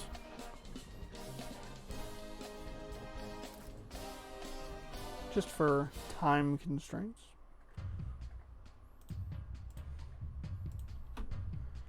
All of the games in the regular tournament will be 10 minutes. This is the only time I've done this. These games don't really matter. It's kind of just a formal thing. I didn't really even have to do this one. I'm bummed. I'm bummed that we didn't get to see the Cougars in play against Tulsa. Oh, that sucks. So here we go. 5-minute half.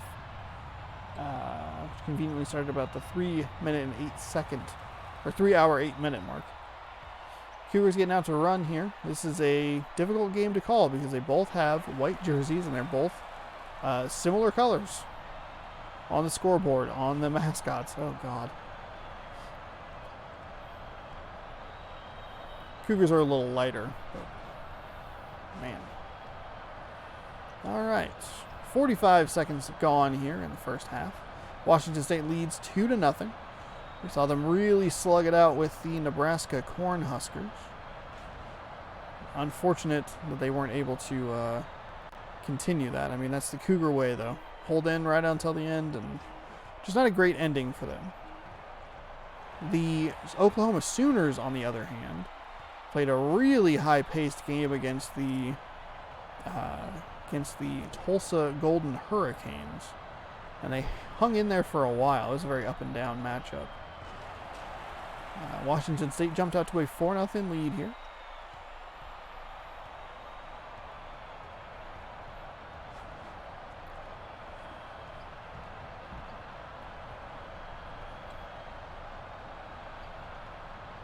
Nice shot by Oklahoma, so that's a 3. Oklahoma, I believe, has played all of their games on the road this time around, which is just the way the cookie crumbles. Washington State getting the home court, the homest of home court advantages throughout the tournament.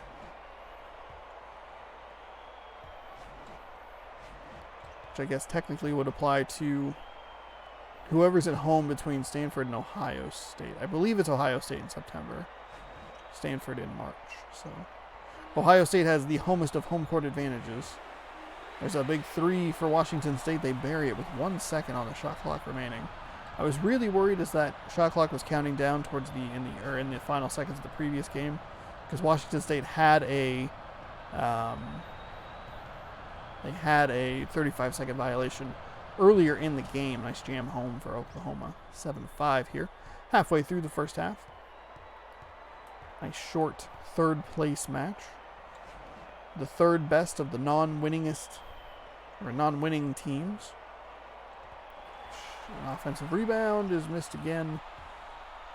Cougars missed 4 point-blank shots in the closing minutes of their last game. Could have been playing Tulsa. Would have been a way more interesting-looking game. Should have just quit it and then been like, oh, I don't know what happened. Guess we'll just advance the Cougars. Oklahoma up 8-7 now. Because of course they are. Cougars were running it out. Looking like they were going for a three, but nothing doing there. Out of bounds, Oklahoma ball. So the Cougars just falling apart here. I would anticipate that both of the teams that played Tulsa and Oklahoma, both of them played very well. Both of them scored way more points than the Cougars or the Cornhuskers, so I would anticipate that they would win. Off the right iron, no good.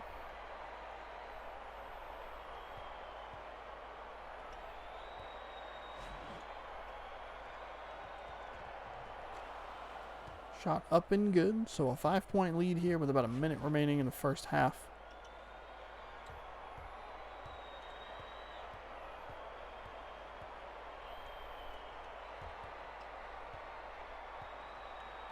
And a steal for the Sooners. Under 60 seconds to go.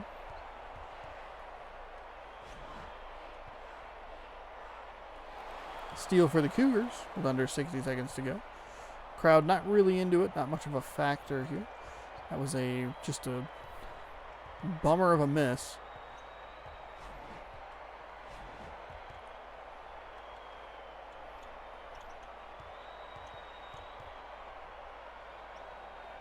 .23 seconds remaining. 12-7 is our score here. Nice block by Washington State. Excellent defensive play there.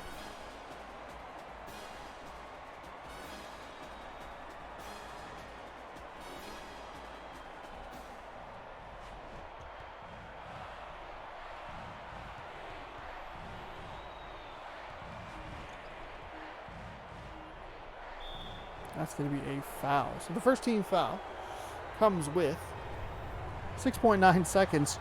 Nice. And gives Oklahoma a 7-point lead. Cougars throwing it deep for some reason. And for the final shot, kick it out. Deep two is up, but no good. So unfortunately, Cougars end on quite the dry spell there.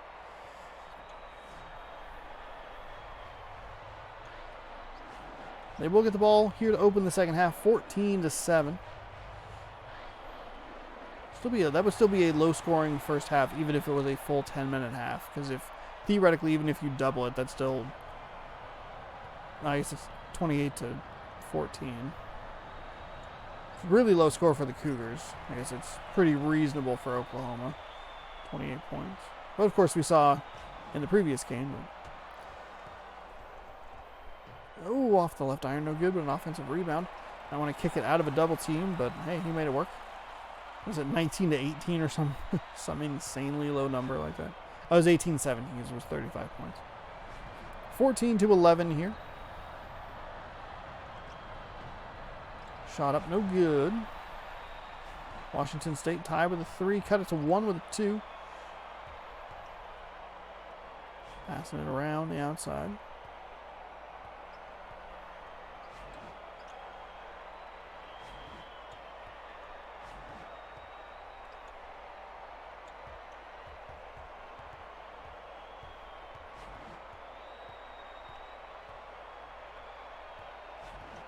Kicking it around the outside.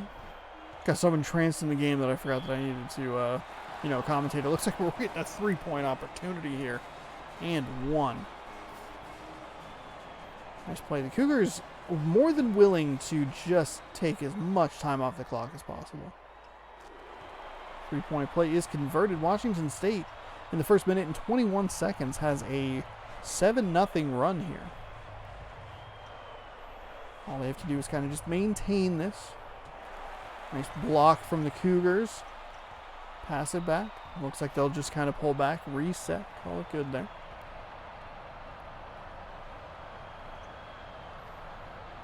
Watch them suck some time off the clock. Just kidding. Nice quick pass inside. Gives it to look real good. And that means that the Cougars are now on a, 9-0 run.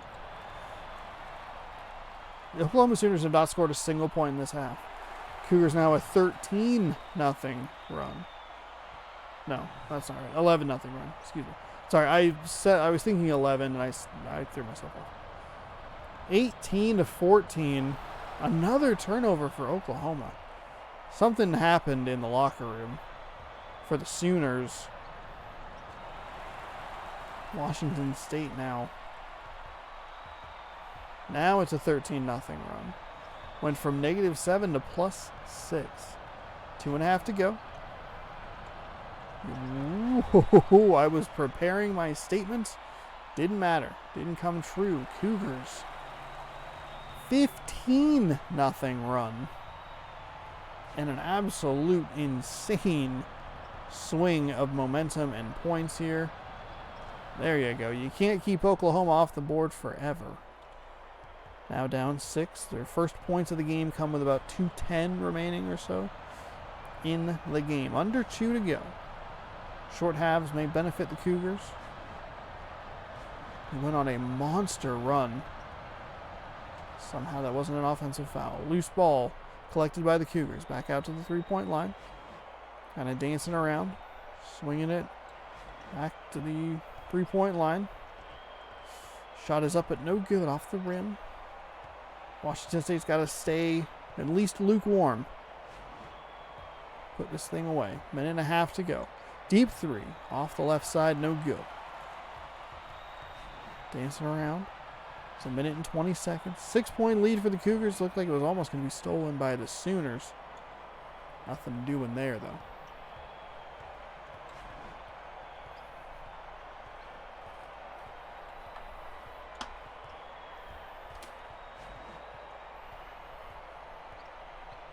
$60 seconds. 5-second violation nearly. 5 seconds on the shot clock. Cougars got to get one up. That's a deep 3. It's off. No good. Oklahoma still in a good position to make this competitive towards the end.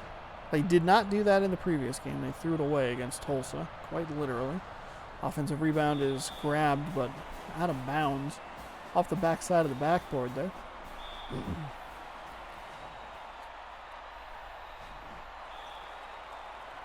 See the fouls start to pour in here for the Oklahoma Sooners. While they do that, I can take a drink of water.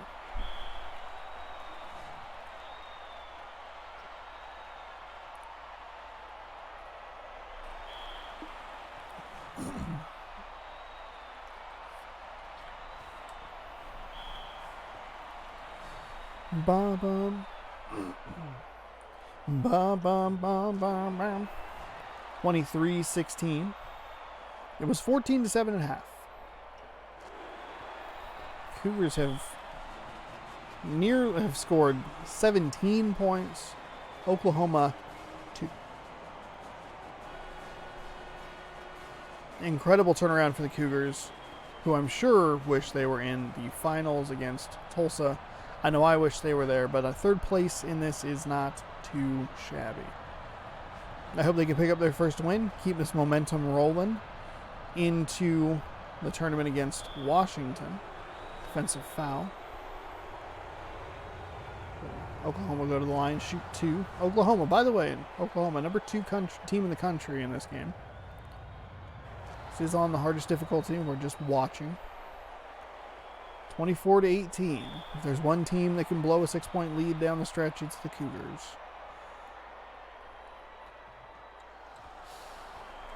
Okay. All right. Offensive rebound. There you go. Sinking when it matters. There you go. Next one's 2 free throws no matter what. 7-point game. My cameraman just disappeared. The ball hit him and he went into the stratosphere.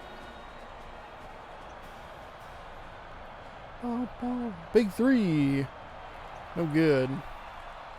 Oklahoma scored 4 points in the second half. They fall 25-18.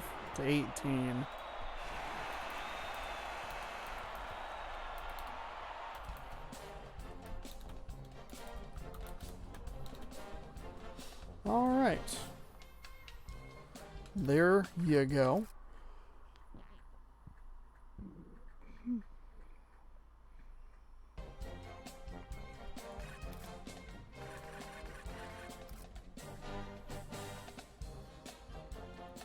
Tulsa taking on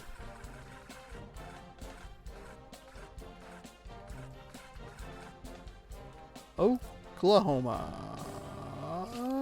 Nebraska. Nebraska is absolutely who they are taking on. Nebraska. There they are. Tulsa, Nebraska. Here we go. Bump this back up to the 10 minutes.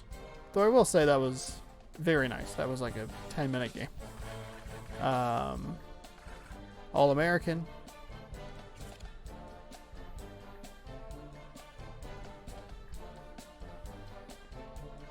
Tulsa, who got a home game against Oklahoma, now goes back on the road.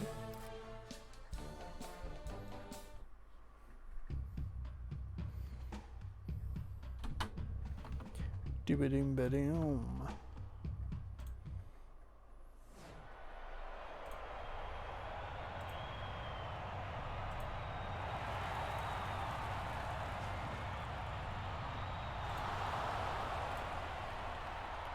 All right.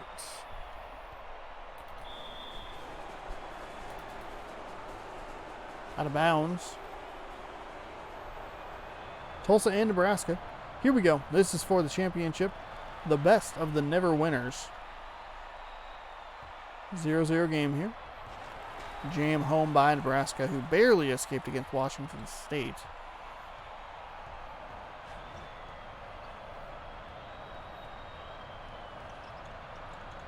Now leads Tulsa, who beat Oklahoma in a high-scoring, fast-paced game. I knew I said that wrong, and I said it a second time, and I was like, it still isn't right, but what's wrong with it? It's that I'm a fucking idiot. All right.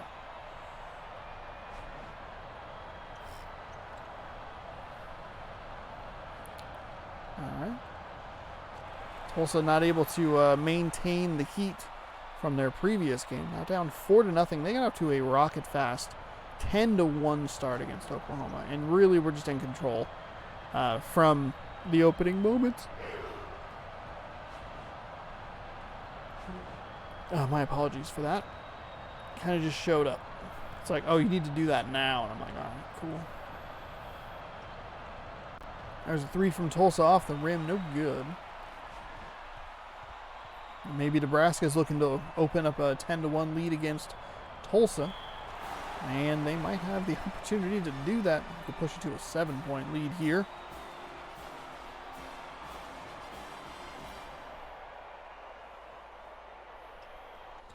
They don't. Instead, they push it to an 8-point lead. So it is 8-0 here, and it is quickly looking very bad for the Golden Hurricanes as the Cornhuskers are in control early. Three-pointer is no good, but a nice offensive rebound. Push back out to the top of the key. That is missed. Defensive rebound goes to Nebraska. By the way, do you think that any of these teams that we've seen today will pick up their first official tournament win throughout March Mascot Madness? Hey, in September Mascot Madness 2. Let me know. Go to that right there. Fill out a bracket. Let me know what you think's going to happen as Tulsa gets on the board 10-2. If you win, you can win a gift sub. If, for some miracle reason, Georgia Tech wins, I will play Buck Bumble on stream. It's not really a punishment. I'm kind of just curious. Has a great song. What's the game like, you know? I don't even bother looking it up. I'm like, I just want to be surprised. Plus, it's nice to give myself an excuse to buy something stupid. I said if Georgia Tech won, I'd buy Buck Bumble. Like, well, no one told you to do that. I told me to do that. All right. Tulsa with a 3 that's no good. Off the rim. Just a whole mess going on here. We're looking at a 10-point spanking here. A little over 3 minutes gone. The Nebraska Cornhuskers. It's easy to forget because I did, and I just remembered. Tulsa was the beneficiary of a lot of fouls, especially early in the game against Oklahoma. Nebraska's not doing that, and they're not getting the opportunities at the line. Those fouls really helped Tulsa build that 10-1 lead, and kept them in a position to keep hitting free throws throughout the course of the game to get to the point where they were consistently ahead. And it was always Oklahoma having to come back. Nebraska's being much more disciplined, and it's showing that Tulsa's a little weak if you don't put them on the free throw line. 12-6. Obviously plenty of time. We're only 4 minutes and 14 seconds into this championship game.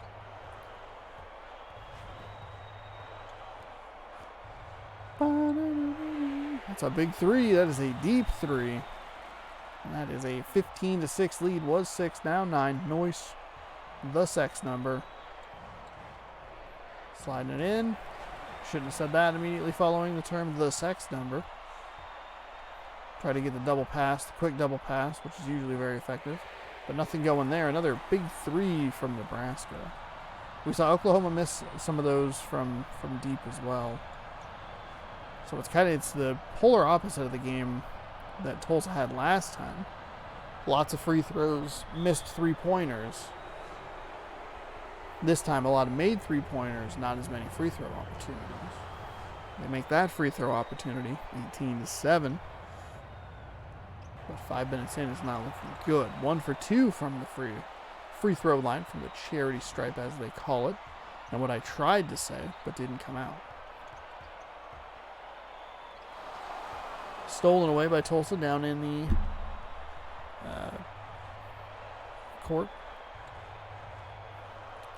18-7, that's a foul. Go out of bounds. Off. No good. Can't get anything going here. 2 free throws. Instead of down 10, they could be down 8. But that's neither here nor there. Nebraska brings it up the court. It's a 5-on-4 opportunity here.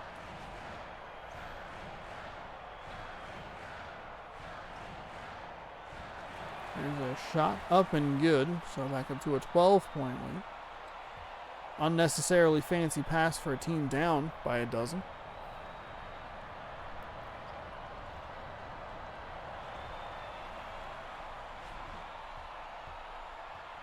And shockingly, I really thought that both Tulsa and Oklahoma, with how well they played in the previous game against each other, would really have the advantage going into the third place game and now the championship game. But in both of them, the tables have been turned. I mean, Oklahoma got off to a very good start, 14-7 at halftime.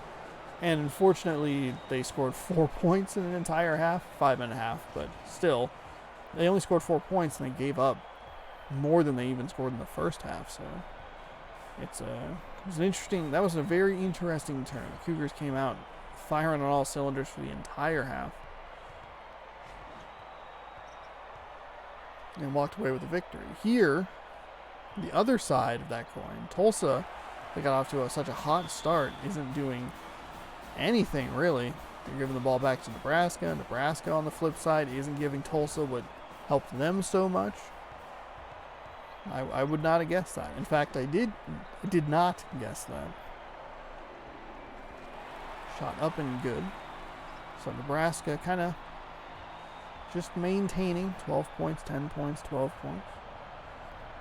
This is the kind of game I keep an eye on, and I go, at what point do I break out something different? Because that's, that's what they have producers for in sporting events. When you're like, oh God, they're up by 35. Start getting some storylines ready. Which is what they were doing for like the Chicago and Green Bay game a couple years ago when it was like 20-0 or whatever it was at halftime when Aaron Rodgers got knocked out.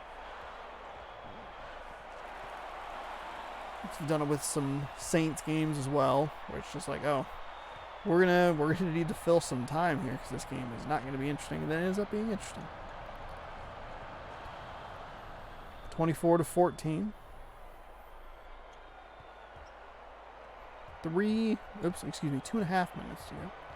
Read the wrong 3.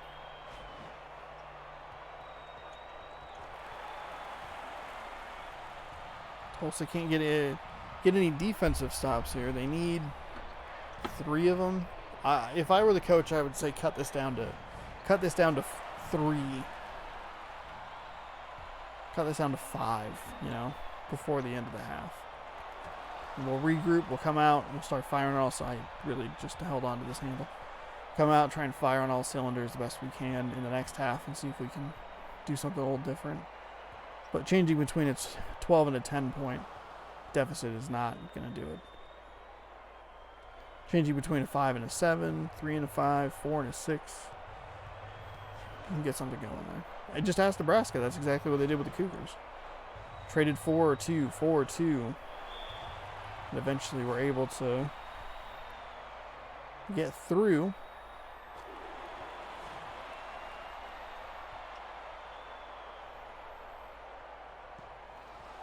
Shot is missed.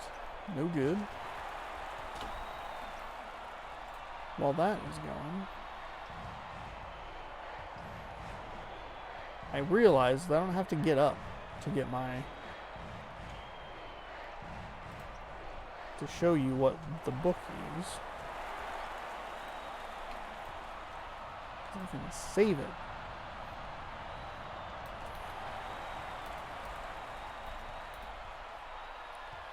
And show you in just a few minutes when this is all done. I don't know why you're doing this. Mouse, hello? Hello?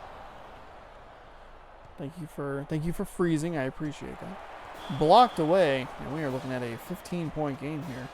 Little Red with a just crushing block.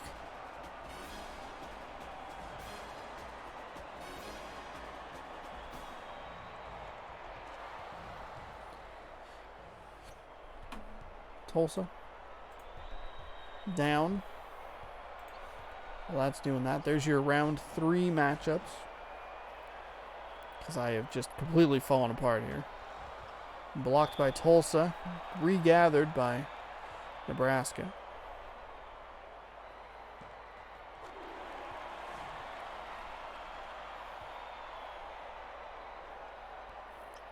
Maybe 2 for 2 from the stripe, so a 15-point game here.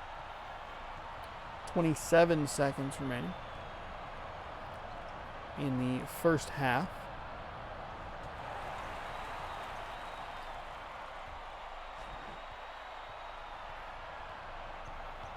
This would probably be about the time I would break out the blowout book. Which we'll just launch into that right now. The blowout book this year is this, which is something I never thought I would find. It's this weird, I don't even know. It's just this weird weird thing that I kind of randomly ran across. It's a novel. I was curious about Star Trek video games. And so I Googled that. That's what I Googled, Star Trek video games. And this book right above me was the second result from that search. So I bought it.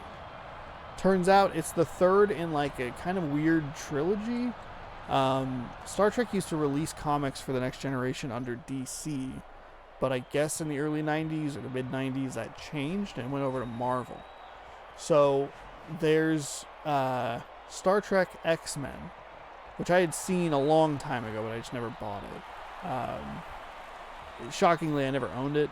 When I was a kid, I loved Star Trek. I loved the X-Men. I feel like if I knew this existed, and even in comic form, or especially in comic form, I feel like I would have been very excited about that, because it's like, oh, I know that. I had Star Trek, the original series / Teenage Mutant Ninja Turtle action figures that were very awesome. So I probably would have loved this. So basically, the first installment is the original series cast of Star Trek with the X-Men. The second one is the Next Generation with some of the X-Men, and it all concludes with this, which is a novel. The first two are comic books. This is a novel that has Star Trek and the X-Men. As you can see, there's Riker, Data, you have Wolverine, Storm, Worf in there. No Cyclops, which is a huge bummer for me. I don't know if Geordi's in this book, but that is what we will be reading from. I bought all three of the comic books, or all two of the comic books and the novel. So, yeah. All Star Trek and X-Men out, and we're ready to roll. So that is the Blowout book. We'll get that off the screen for you. I have it sitting. It's over in a box. Safe. It's fine. I actually had misplaced it, and I was like, uh-oh, I don't know where that book is. And then I cleaned some stuff like a week and a half ago, 2 weeks ago probably, and I happened to find it, which is good. And then I put it in a stack with a bunch of other books that I have, which I have a surprising number of. I bought a couple of other Star Trek novels and some other comic books.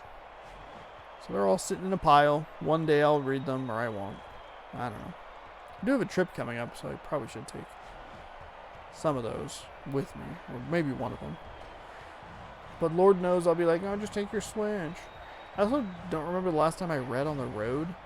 I don't know if I do very well with that. I used to. I feel like I'm just not.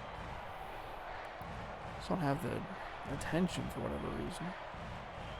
Because I used to read like the Harry Potter books. My aunt would get them when they came to paperback, and then she would read them, which sounds like most people would be like, oh my gosh, you had to wait for your aunt to read a book. That must have taken forever. Thankfully, not for me. Thankfully, I didn't have to wait that long. I'd have to wait like 45 minutes. Not that fast, or short, but it wouldn't be, it wouldn't be long. She's a very fast and avid reader. So I remember reading them on the way home and stuff, but I don't know. I feel like the older I'm getting, the more I just need straight silence to just focus on anything. Like the number of times I take my headphones off at work to just not hear whatever I have in my headphones, or just pause and sit with my headphones on is increasing. So I just have to not have any noise. But I feel like I used to be able to read with music on, or background noise. But now I would have to mute all of it and just stop. I have to read this paragraph about Ratchet and Clank. I need to know this information. 10-point game, by the way. Back up to 12. We're 4 minutes in to this second half. The previous Blowout book, by the way, if you're curious, was a Halo book. And I kind of forgot how dark the Halo shit is. Just as far as like, oh, we got this kid and we're going to turn him into a Spartan and we're going to like rip him away from their parents. So I was like reading the first chapter of Glasslands or whatever book I had was, and I was like, oh Jesus, this is not fun or silly. Hopefully this one's more like lighthearted. It can still be serious, but like not like, I don't know. Also, I should go see if I can find some back issues of that Next Generation series. They had some at the comic book shop before they moved, but whew, I don't know. Probably missed my opportunity to get like a good deal on a bunch of them. I don't know how many issues it ran for. But they have like a Discovery comic series. They worked with the Kelvin timeline for a little bit. I think IDW has most of the stuff. Most of the Star Trek stuff at this point.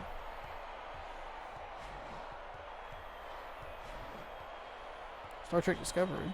Show I need to get back into. Nice 3 by Tulsa. There is a basketball game happening. Curious to see. I left off in a weird spot on Discovery. Thankfully they have like pretty... This is going to sound sarcastic, but I actually do genuinely mean it. Thankfully they have fairly detailed recaps before the episodes start. So they'll remind you of the information that you need to know about. Kind of how it all connects together. They definitely do need to pick up the pace with the, like, general plot, like, war plot thing that they're trying to work with. Which every episode that kind of goes by where that doesn't move is making it become a stronger and stronger weak point of the show. Shot no good, but it's an offensive rebound. It's going to lead to a foul. 2 shots upcoming for Nebraska, who's just been in control of this game from the absolute tip of this bad boy. Got off to a very fast start. A couple of missed free throws, though. You can give Tulsa an opportunity to cut it down to a single-digit lead. Plenty of time here. There's a nice jam, and that's exactly what they'll do. 48-39, 3:23 remaining. There's a bunch of new Star Trek coming out. I was hoping... I still have time, but I was hoping to catch up on Discovery before Season 3 started so I could watch that on a weekly basis. Of course, I did that with Picard. I'll watch this every week, and then I watched 2 episodes and then fell off. Under 3 to go. Nice steal by Tulsa. Pass it back left. He had an open man. Huge mistake on the offensive side for Tulsa. He had an open man. That was an easy layup. Now there's still down 9 in a bad defensive position after the attempted steal. Back up to an 11-point lead. And I would argue that that's pretty much it. Really, really dudsy finals here.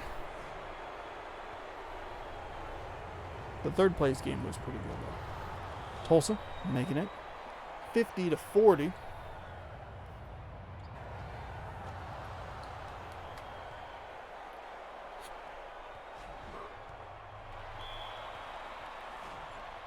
Defensive foul. Second on shooting guard number 1.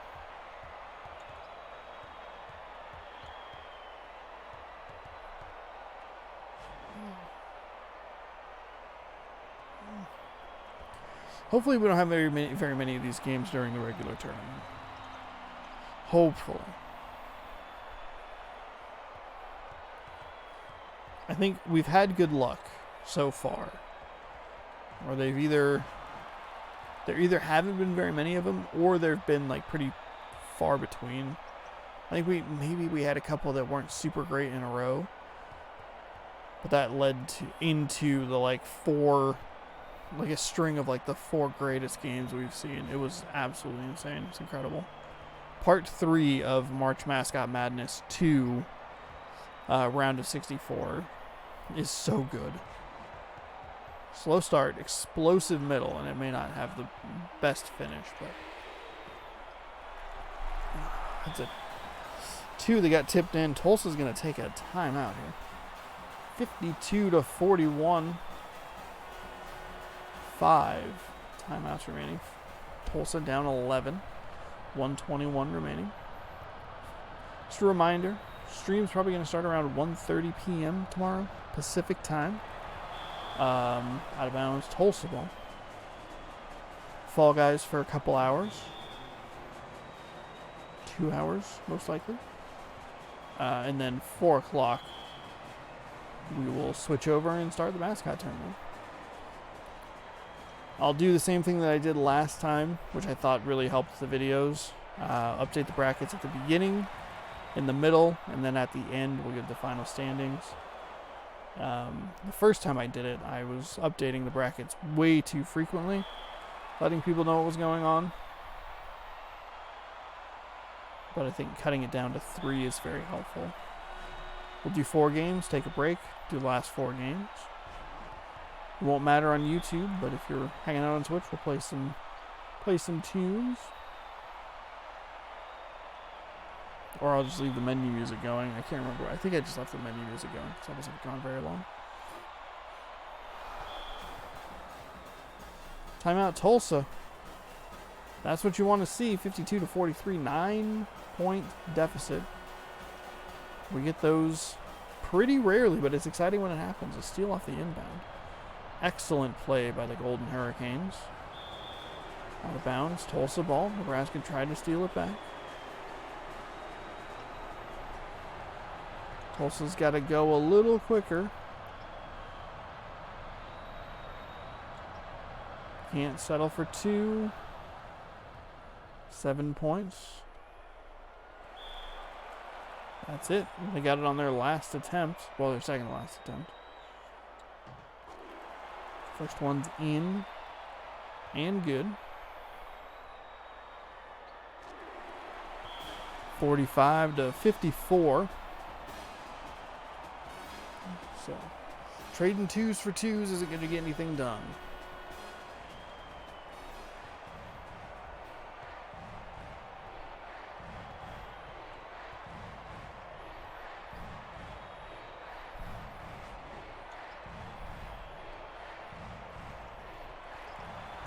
Shot's no good. Should watch Nebraska just run out these last 20 seconds. We'll call it there. 54-45. Nebraska giving us a great example of what a blowout book game is.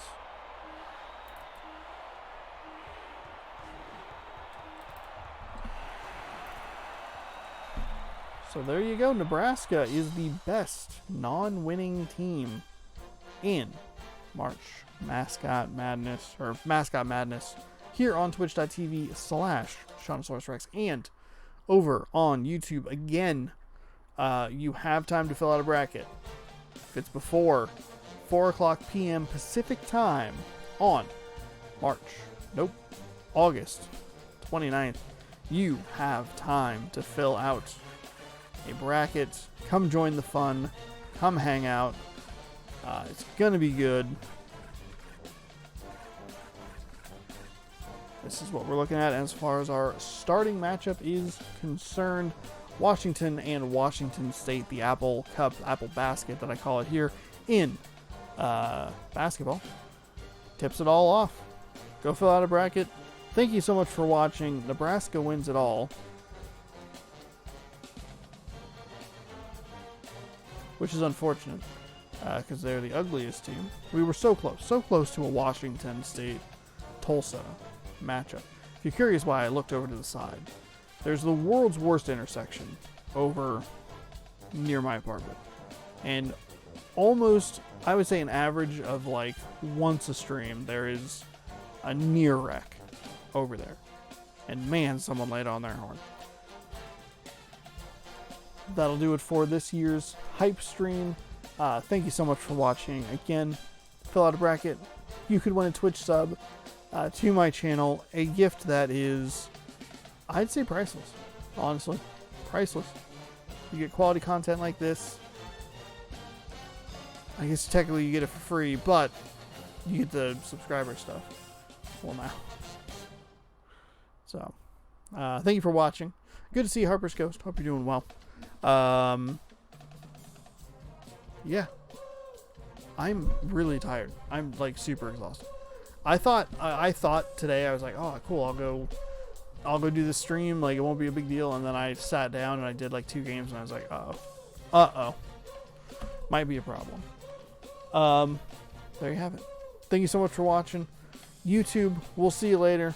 Twitch stream, stick around for a raid. Have a good night.